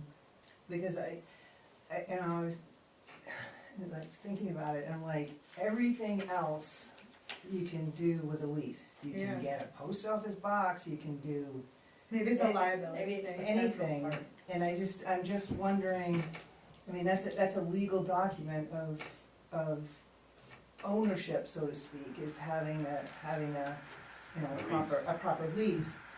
And, maybe there's other factors, maybe it's that federal, because it's on federal property, the railroad, but I'd love for them to point it out to us that we can't be on leased property. So he didn't know this was on leased property when he first wrote to me about the problem, and I'll read that.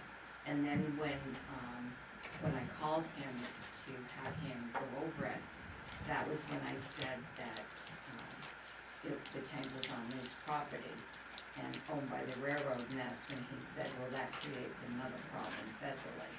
So this was what he wrote after he inspected it, and he went with Scott to do this. Several code violations were found here. These would need to be rectified before Community Energy would set a tank. The tank is currently sitting about 7.5 feet from the generator, and the minimum is 10 feet. The second stage regulator needs to be a minimum of 5 feet from the generator, and it is piped away to be at 3 feet. Third, the structure surrounding the generator. I believe that generator needs 5 feet in a direction to combustibles. There is some wood framing within a few inches of the hot exhaust, which are a fire hazard. Also, the exhaust can accumulate in the area, which is bad for the generator and dangerous to inhale. So they would not be able to deliver What is that fuel for? Heat? the generator. For the generator? Yeah. So the only reason why that fuel's there is to generate, is to fuel the generator? Yes. And the Do we, generator. and the generator is for power, electricity? Yes, and it heats, it doesn't keep the ambulances and everything, it heats it there, No, they have oil. okay, The only thing pretty sure the only thing that tank is serving is to run that generator. okay. You just have to move the generator. So then just Cause they have the oil fill pipes on the other side of the So building that's in in the corner. case, so why did they need the generator though? Power. Emergency. Emergency generator for power. Okay, Yeah. so that's what it is. Power. Yeah. If the power goes out, so it wouldn't be needed unless it did. Correct. Which I guess we can't have a generator here because we don't have land to put it on either. So, So how often, I'm just curious about it, how often does that generator turn on if needed? It runs through a self-test every Week. Tuesday at, Yeah. Yeah, but I mean, does power go out over there often? We asked folks on. I mean, I guess they have to have a generator, and it's not like they, yeah, you gotta, Put the generator in the back. And there's no other I don't know that. property that we can put it on that building, around that building? I mean, we I'm could not, do I'm some. not totally familiar with the if we parcel, how figure much something land out, back north, then- like out behind the building. Right, that's what I was thinking of behind it. But right I now, know, I the back of That's that not here. drops off, Yeah. I'm not sure what the property line is there. But Yeah. meanwhile, did it doesn't use that much propane. No, I would it assume. doesn't. did they give any kind of, options, other than they can't do it? I mean, No, if Yeah, we can, mitigation. if we can move it to where they're saying it needs to be moved, then yes, they can do it. But according to Dave, there's no place to move it to. He'd have to go back to the railroad and ask to be able to move it. They agreed to, the lease putting the propane tank where it is. So, I asked him if he could go back to the railroad and ask if we can move the generator so it's in compliance. And he can do that to see if they, How far is that, 3 feet? yeah. I mean, how, Can it be But that this work big of a deal? isn't, the work isn't gonna be done anyway, like right now. They can start, as soon as, and there's something at all 4 locations that has to be done anyway. So they will work with Scott, because the 2 underground tanks have gotta come up anyway. But they will work with us to get the 2 underground tanks and above ground tanks are gonna be put in. Do we have an idea on what the initial installation costs will be? No, Do we have? there's no cost. Oh, to pull up the tanks? They don't charge you? Sick. We just have to, Okay. we have to have it excavated up, but they don't charge us to put tanks. Okay. How And much we would be fuel- renting those tanks though. How much fuel do we use on average a year? 5,500 gallons. propane. So I mean, like, Yeah. Scott just had a delivery at the garage, because we have a 1,000-gallon underground tank. 313 gallons, $1,800. Whoa. I mean, that's $5.94 a gallon. Suburban I'm laughing doesn't because I'm deserve. uncomfortable. Something, Yeah. we really have to do something about that tank. Is it possible to ask the railroad company to purchase that piece of property that we're leasing? You can't because of the setback from the railroad. I don't think. Because of the what? The setbacks from the railroad, they need to have like a I specific didn't width, think the don't railroad they? was like, oh, yes. Yeah, it's very I close. mean, that might be I'll part of the get the issue too, is contact having information propane and I'll in make I think calls to find out what we in need the- to do Well, to That was my see thought. if we can get that. Behind the building, that's Pug Son's property. She has 2 parcels. There's one to the right and then there's one behind it. And there's like a little offshoot that's in the back that you would square her property and move. And I talked to Scott about this last year when we were talking about the ambulance garage, because I was like, you know, if all they need is a bigger bay, like what can we do in the location we're at? And I was like, Scott, like what are you doing with this property? And he's like, oh, I'd be happy to. He said he was actually in initial talks with Scott Cole years ago, and it just fell off the map, but he's not against Yeah. like working with us if we want to work with Yeah, him. I mean, it seems like it's not, just also we should make sure it's safe for all. Yeah, I 100%. mean, Propane's it's not all- like, and it, also I had heard that they were using it for storage and they weren't interested in changing anything up, so it doesn't, No, there's Per- two properties, right? There's the one here. I was But just looking at. it doesn't prevent to have talks anyway Yeah. with them, and I think also in the meantime, it's one tank, and it doesn't use very much propane right now. It doesn't. And I could see going forward with the other 3 or 4, with community energy right now, and then we work on this situation. Yeah. And then maybe we can have that one come over. What this will do is, and I've already put Suburban on written notice after they still delivered, after I gave verbal notice. No more deliveries, and first take us off automatic and no more deliveries. So I would be able to officially cut ties with them now, and the tanks are all full.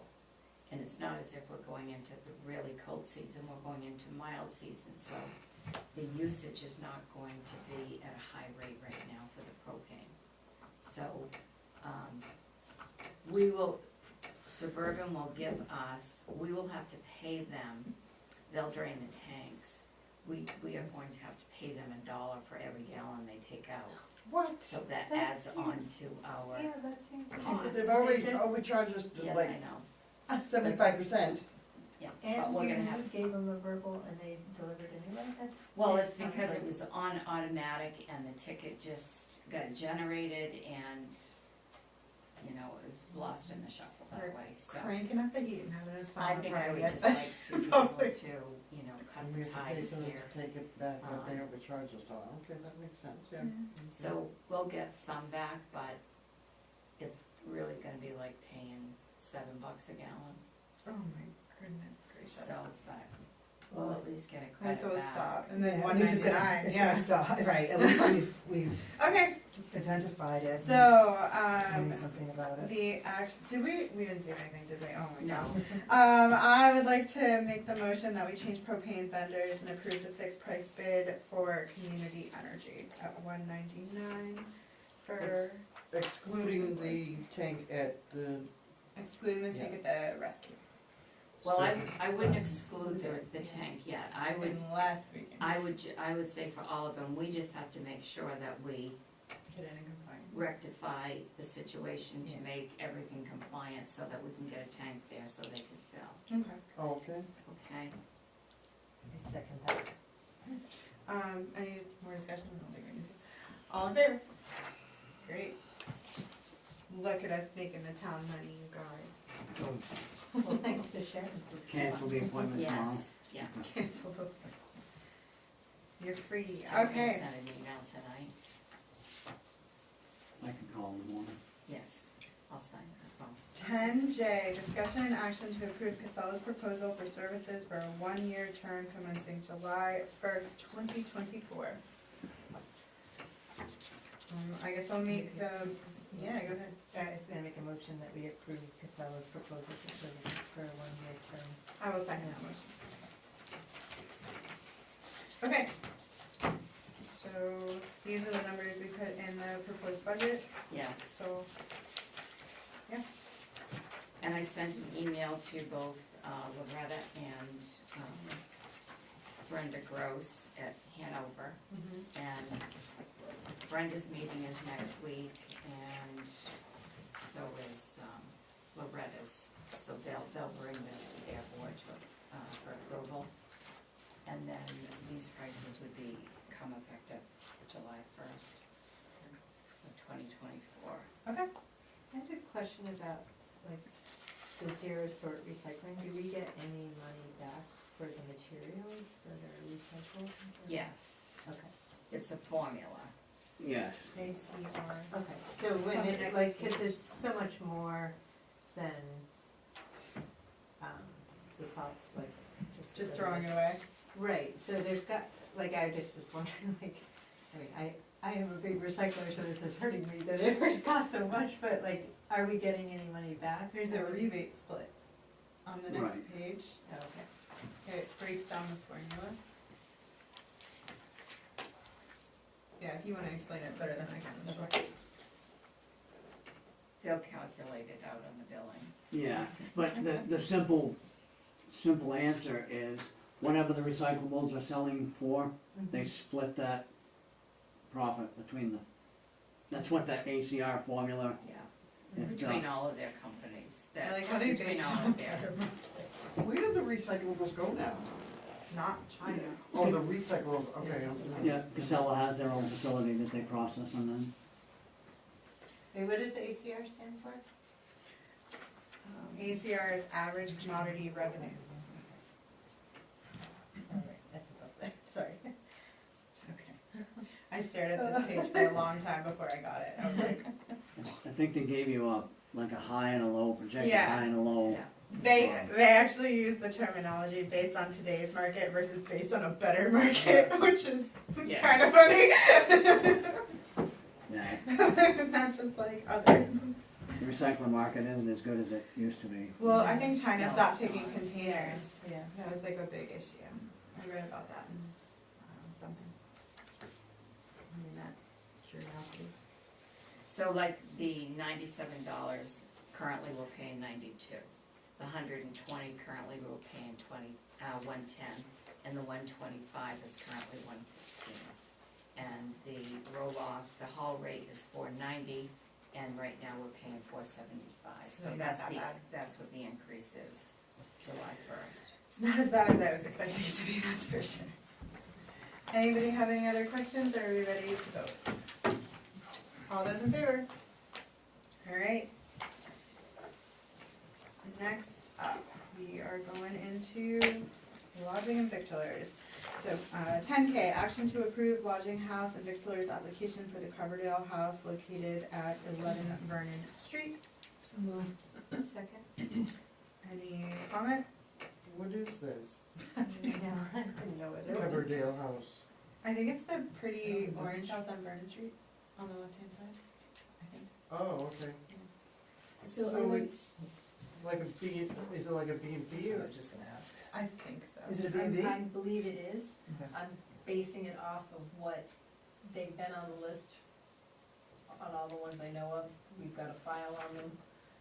And when I sent out the applications, right on it says if there's anything current, this information is not current, please make necessary changes. And they came back with what we've indicated they've been all the way along, so.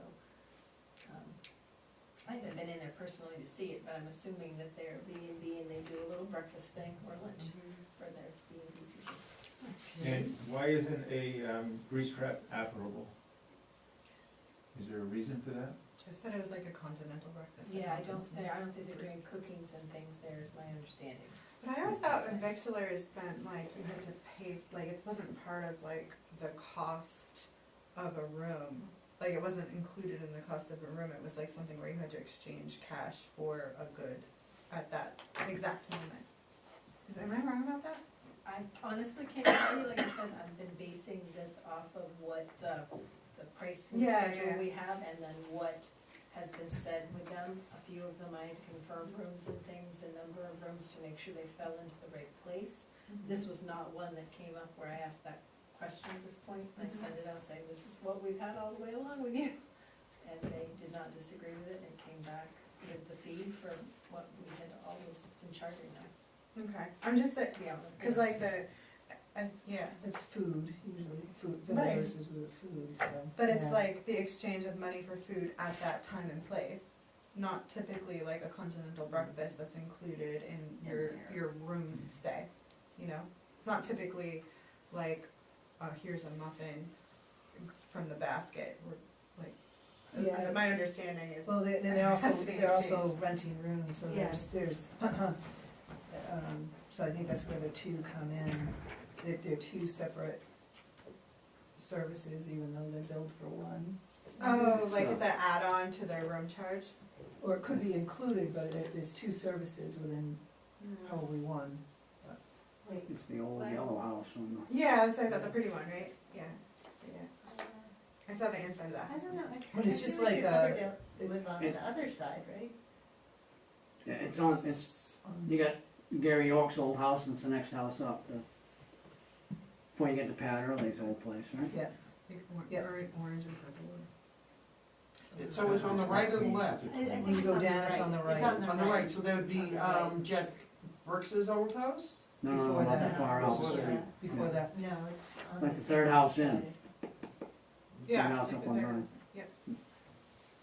Alright, well, But they're just, yeah, if the CEO didn't flag it as something weird, then I guess we're ready to vote. All those in favor? Okay. Next up is action to approve the victualler's application for Circle K located at 211 Mayville Road. So moved. A second. Any, Alright, whatever. any comment? All those in favor? Okay. M, action to approve the victualler's application for the Gemini located at 96 Main Street. so moved. Okay. Second. Any comment? Alright, all those in favor? Action to approve the victualler's application for Frank's New York Diner, Crossroads Diner located at 24 Maple Road. So moved. I'll second. Any comment? All those in favor? One abstention? Yeah. Next up is action to approve the victualler's application for the Gem located at 48 Cross Street. So moved. I'll second it. Any comment? All those in favor? One abstention? Okay. Action to approve the victualers and innkeepers application for the Bethel Inn located at 21 Broad Street. Second? I mean, the only thing that I noticed was like, it didn't say anything about cleaning the grease trap on this, it was just the hood, but they said they did it. I just, the invoice and the date are, Yeah, and unfortunately when they sent it, it was ripped because the way it was in the envelope. yeah, those are two hood things, I'm pretty sure. See, hood and hood 16-inch, there's probably two hoods, one in the upstairs, one in the downstairs bedrooms. But that was the only thing that I saw. I didn't see anything about a grease trap on the proof. Are you, okay, You see what I mean? yeah, Alright.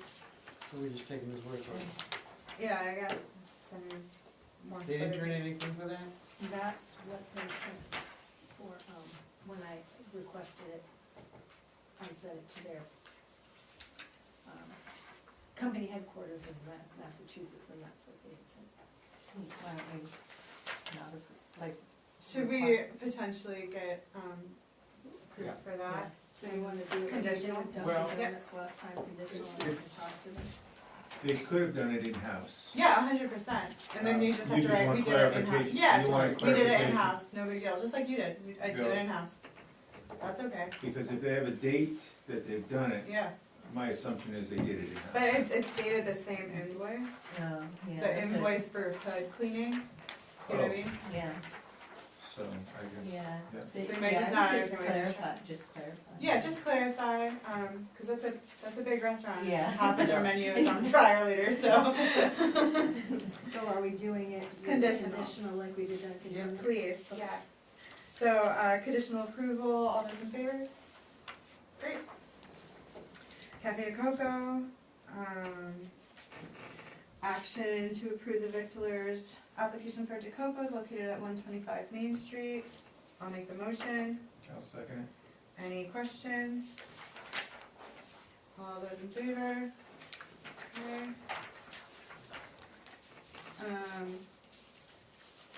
Action to approve victualers application for watershed wood-fired kitchen located at 11 Philbrook. I'll make that motion. Second. Any questions? All They those- have 44, they have seating for 44 there? Cause the porch. I think part of it is Um, external. Yeah, it's the porch. it. And how did they ever, never mind. How they what? No, I'm not gonna ask. Okay, good job. Very. So But are in, they, so are they not on the? Sewer? Are they on the sewer system? I would think so. Yeah. They have to be. Yeah. Oh, I'm sorry. I didn't see Oh, what you yeah, did. I see. Is that what you're gonna ask? Just the parking. Yeah. 44 seats, where's your parking? Oh, They we have had the to pass- 12 and, yeah, I don't know. Mm. I'm not on the planning board anymore. That's not my problem. I think they might have gotten permission to park at the Brooks Brothers, not that side, but the other side. I thought they They were have just on parking on Bridge. one side of their building. They do, and then 12 on Main Street technically. Yeah, I was gonna say, I thought they had, people had to park on Main Street. Yeah. In That was listed on their application, I do remember that. in the site walk, it was, that they had an agreement with Roger to Mhm, use the lower after hours. Doesn't seem 44 fit. Well, anyways, all those in favor? Here we go. Action to approve victualers application for River Lanes located at 32 Cross Street. So moved. I'll second. Second. Any questions? All those in favor? Alright, warrants, action to approve accounts payable warrant 2024-41 in the amount. I think we have Wait a clerks minute, to we do. have something. Oh, I'm so sorry, election clerk. Yeah, my last. Go ahead, Jess. No, I just You had a wanna few go? more people who had expressed interest. When I went through them, these three responded back, and it also balances out my Republicans and my Democrats and gives me a good number of some people can't come, especially with the June election, we are having to run two election tabulators because the state and the town election don't piggyback on the same equipment. And we'll have 3 different ballots to hand out, because you're gonna have the local ballot, you're gonna have the state primary ballot, and you're gonna have the ballot for the school budget. And then, of course, November, I'm expecting to be a heavy turnout, and we will keep both election DS 200s for the November ballot, again, to make sure we have good flow through. So, oh, go ahead. So I said the big thing is it does balance out my Republicans and Democrats, so. After you make the motion.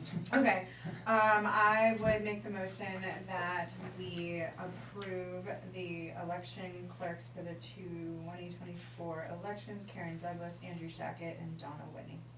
For the additions? Yep. Yes, because I we used approved. I did say that, right? Yeah. Okay. Because we approved to accrue, before the primary. And I have to do it in the odd years. Yeah. So what does that give you in total?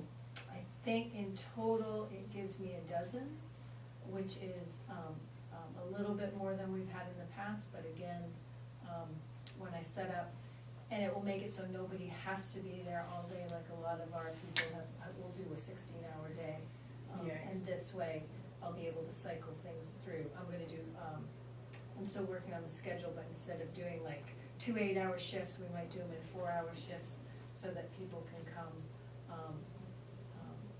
and go, and it won't be as tiring. 'Cause like I said, I expect this election will be more than the primary, and then of course the November election I expect to be a very heavy flow through. And especially in November, it will give me people that I can set to help guide people through the system. And we can make sure we have someone in each one of the tabulator machines to make sure people are comfortable putting their ballots through. Then you have 3 people at the incoming voter list table, because we have people on the incoming voter list, plus those who will keep track of the ballots being handed out. Because again, especially this June one, we're gonna have 3 separate ballots that will be getting handed out to people, because our town ballot will be separate. We can't put the town on the state ballot, and we can't have the state and the town ballots on the same tabulating machine under state rules. This gives you a balance, 6 and 6, Republicans, Democrats. Yes. Okay. And these didn't come from either of the parties? No, these were individuals They're who coming from- expressed yeah, interest. through you. Okay, great. I had a few more than Great. this. I had sent emails out. These 3 individuals came back. 2 of them were Republican, 1 is a Democrat, and so like I said, that pretty much balances out so that I can have about the same number of Republicans and Democrats there at any given time during the day.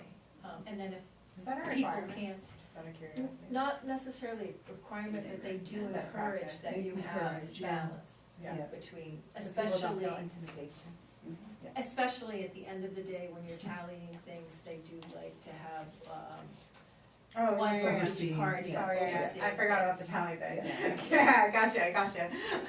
And So- sometimes they come right from the party or from the caucus. And, Yes, these were but these came from the individuals clerk, yeah. Great. who came and expressed interest. These are the 3 that I haven't trained yet, and I will get them trained before the June election. The only change in the June election will, for all of the clerks, will be the fact that we'll have that extra tabulating machine, and the fact that we'll have 3 ballots instead of 2 like we did last year because of the state primary. Okay, awesome. All those in favor? Done. Thanks, Jess. Who motioned and who seconded? I don't think we did. I know, I second it. Me and Frank. Okay. And then I I don't got to remember. talking, so I didn't. I can't remember what I did. Thank you. I don't even remember what I did, so that makes you feel better. At least you got that going for you, Frank. Warrants, action and approve accounts payable warrant 2024-41 in the amount of $204,536.62. Did you wanna say something about this one in particular, since we don't have 2?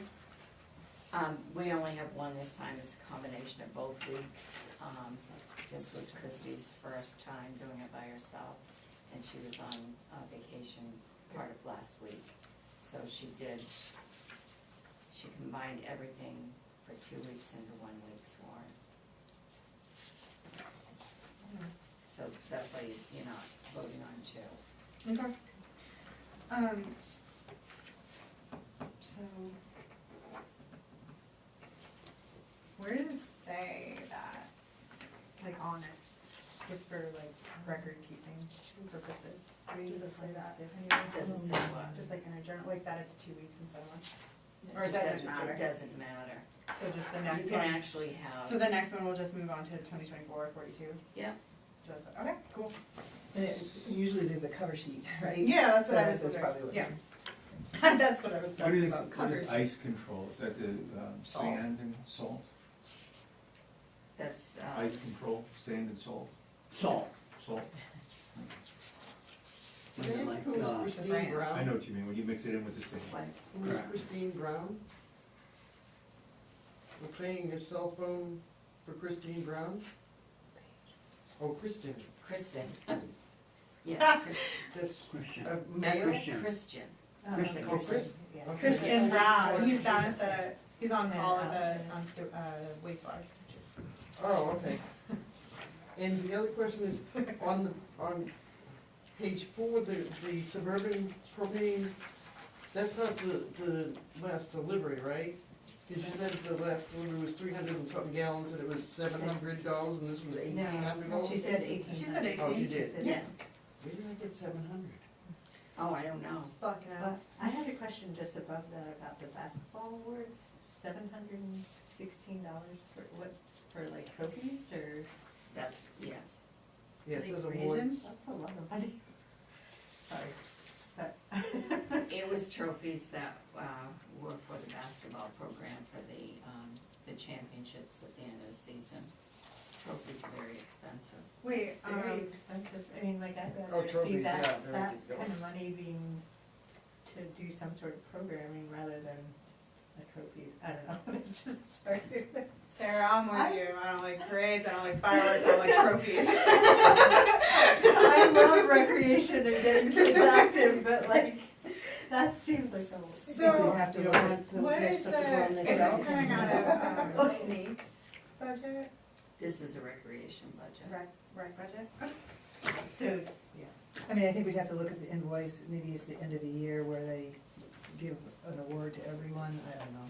it's just Disgusting. one sport, it's one of the sports that, I don't know, that's a pretty big chunk of money. And, plus they take registration fees too to help offset some of this It's stuff where too, all the other sports take their vengeance for being really expensive. In basketball, you just need like shorts and shoes. No, So they're like, haha. basketball was not the high. Expensive? Didn't we get a breakdown of all the sports? Oh, no, thought I just meant to basketball- play. Maybe I know, I Alright, know it was baseball. does anybody have any other questions? Yes, I do, I'm not sure what page it is, it's kind of in the middle, that's third from the last. Read numbers off the top, I think. Thank you, page 5, Okay. almost midway down, it's number 839, Medicare ambulance, it has $100. That's a support charge that when they, It's for the it's a paramedic. paramedic and intercept, when they, we pay Medicare $100 whenever they have to come on and help us. We don't have the certification. We are. That's what it is. Right, if we don't and, have it. it's part of the things we wanna look at that, you know, in the department, when we look at that stuff. Yeah. And this is, because it's a paramedic, are we able to bill, even though it's not one of our paramedics, are we able to bill out for that? No. No? We Okay. don't. That's Darren Tripp's, the bane of his existence. He'll talk to you for $900 on that if you want. Well, that's what I wanna learn more. I believe we can bill out for advanced EMT and paramedics, but it may be something if it's not on our payroll. You I know what think it's the mean? mutual aid portion of it, like when we call them for No, mutual aid. No, it's that not kind of mutual No, it's not mutual aid, it's when we don't Yes. have the certification, like when Dave works at night, Yeah, and, there's an assessment of whatever the emergency is, and they assess that it needs paramedic. So then they call and literally, pace either well, they don't usually take the patient, they usually jump out of the car and get into the ambulance, somewhere along the line. But I guess I need to learn more, because I thought if you have an advanced EMT or paramedic, that you can bill out for that. And then also having those certifications in the membership, we don't have to do that pass off type of a thing. But I was thinking that's what it was, so thanks for letting me know. I do have a breakdown somewhere in my files of how many times that happened last year, if you wanna look at it too. Dave should be able to provide us with that information, and I think he has provided that information, how many times that we've had to use that service. But that's basically what it is. If we don't have someone with the certification that is needed, then we call Medcare and they send someone over and we pay them $100. And it looks like from this that it did go up, because on the document that I had gotten with how much we paid, it was listed as $75. For that? Yeah. No, they're $100 charges. I'm gonna give you a document. Okay, maybe it's something else. All those charges are going up. Yeah, that's what I figured. Okay, I'm sorry, anybody else? All those in favor? Ooh. I don't have noted who. I make a motion. A second. All those in favor? Thank you. And I did listen to it. Okay. Oh, right, I just had, I understand. Select board items. So the only thing that I had on this one, I kind of previewed it with you, but the letter from the select board for the warrant that Jess had asked me for, I just wanted to chat with you guys about that and make sure we had one clear and, just a message from all of us instead of just me. So it's the warrant or the annual report? Annual report. Report, yeah, I'm sorry. You can tell I'm getting hungry. I believe it's usually run maybe half a page to a page for any of all the department heads and everyone that I've asked for. I just need to have it, before the 6th to insert it, because I need to get the town report to the printers by the 6th.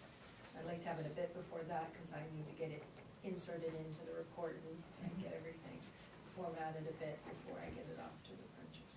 Okay, so if we can figure out, like, topics to hit, I can draft it and bring it to the next meeting and we can do an edit through? Okay. Yeah. What are our topics? Police, obviously. Welcome them to give their thoughts and comments at the public comment period, Bring it. I do not want to say bring it.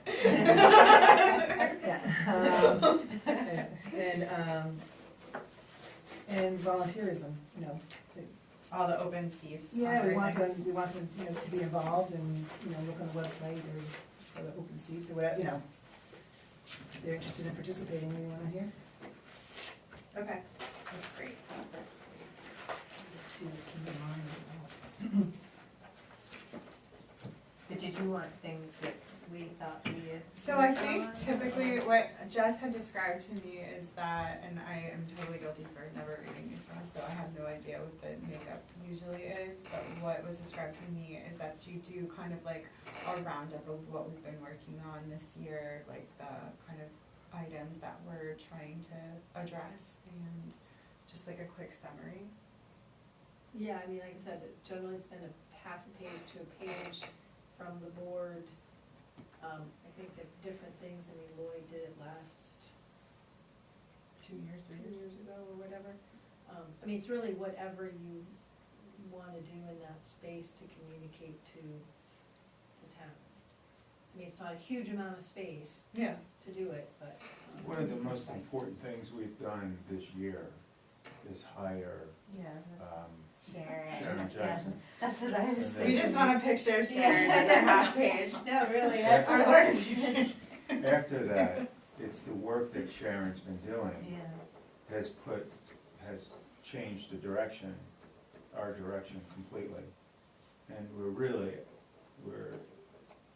we might not be at the beginning of it, but we're at the beginning of Some shifts. getting the town, the operations of the town in line with the ordinance, the code, and state statute. Yeah, I'm assuming you can include a hope for the future too. Yeah, so What you there's, cover, but what you plan to do. So just like everything that we're doing now will be like a good I foundation. would generalize a little bit, Yeah. without getting into the Always. rabbit holes, but, you know, but I think that's the biggest thing we're doing this year. Focusing on And- operations. And we're at the beginning of it, starting with the budget, which is, I think is a perfect place to start, because this is where the stuff is found, you know, to make the corrections. Also, I mean, we're thankful to have Sharon to help. Yeah, help us. to give us more direction. So actually, we hired a new town manager, and we have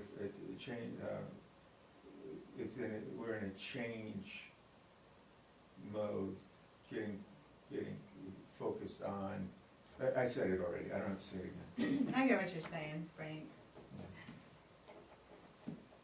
And we're not done yet. There's more to come. There's more work to be done Right, after right, this. and we're gonna continue. I think that's a very fair way to end the day. And we, we're gonna continue.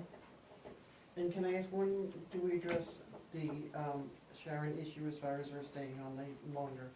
Can we tell everyone you're staying till January? That would be such a lovely surprise. I think if I heard Sharon right, she was gonna stay until this process is done. Everything is perfect. If I heard you right, that there was a challenge of getting us Yeah. in the process done correctly. And you started with the budget, and I think you've been very impressive. And, Extremely I impressive. think our direction's gonna come from you anyway, of how much more work needs to be done and how long it's gonna take you to do that. Yeah, So Sharon, we're I just don't gonna think, call you when you're not working. But she has offered to stay until the end of December, but don't we, Wait, as the wait. board, have to accept that? We don't have to accept that. That's an executive session. We can just keep going along the way we are, if that's okay. I will Okay, not leave you. that's what I heard in the past. Yeah. It's, all right, I thought, nothing okay, different. I Okay. just wanted to clarify that. Great, I have plenty to go from. I'll draft up a little half letter and bring it back. Okay? And you'll email that to us? I can, Because yeah, I'll if pick you want that to. up while I'm, 100%, yeah, yep, yeah. totally. And I can give you my 2 cents by email. Okay. You don't have to rake me over the coals in public, thanks, man. Alright, anybody I else? make a have motion select- to we adjourn. No, can't not do even that. close, lady. Yes, But we have to adjourn this one first, don't we? no, No, we don't, okay. You just go right. you adjourn an executive session and then we Okay, have to yeah. adjourn here. When I get Does there. anybody else have select board items? I have something. I just, I happened to come across pickleball, which I really didn't know what pickleball was until 2 nights ago. And there are a lot of very nice people in Bethel playing pickleball, and very inviting to like people who have no idea what pickleball is. Mm-hmm. And so really got to see firsthand the value of the rec department and what they're bringing to the town. And it makes our town, it brings value to the town. And I just like to recognize that, and that this board member got to experience it firsthand. Did you play pickleball? Yes. Was it fun? It was fun. and It it's a always good looks time, like yeah. fun. It's good exercise, it has a lot of benefits. Yeah. And today I was at the airport, and I watched a jet come in and land, and it was absolutely beautiful. And there is a commerce going on through our airport that is hard to imagine sometimes, being in a little town with our businesses and different things going on. But there is a lot of that, when people come in here and talk about a highway, another form of transportation into Bethel, it is a very true statement. That airport is bringing in money, investment, and access to our area that is benefiting Oxford County and benefiting Maine. Being able to have that little airport over there, it is doing big things. And I saw it with my own eyes, watching this multi-million-dollar plane come in, fly in so beautifully, and have the facility to be able to put that plane in here safely and securely. Absolutely phenomenal. And thinking about having those type of airplanes out on an airfield, the regulation and some of the restrictions to that airport are necessary. If you see all of this stuff going on there, you see these airplanes coming in and out, and the responsibility that's placed there, the value of it all. So anyway, that's what I saw, and so it kind of made a full circle from just playing pickleball to something that is so sophisticated as these jet airplanes coming in. So it was just eye-opening. That's my comment. Great. Anybody else? Okay. I would make a motion to enter an executive session to discuss the acquisition of real property pursuant to 1 MRS section 4056C, 846. A second. Yes. And you're seconding, Sean? Yeah. All in favor? Nice, Scott. Thank you. Bye, Scott. If you want, we can stay right here and you could just turn the camera. Oh, yeah, let's Yeah, I'm do gonna that. turn the camera Let's on. do that. Please.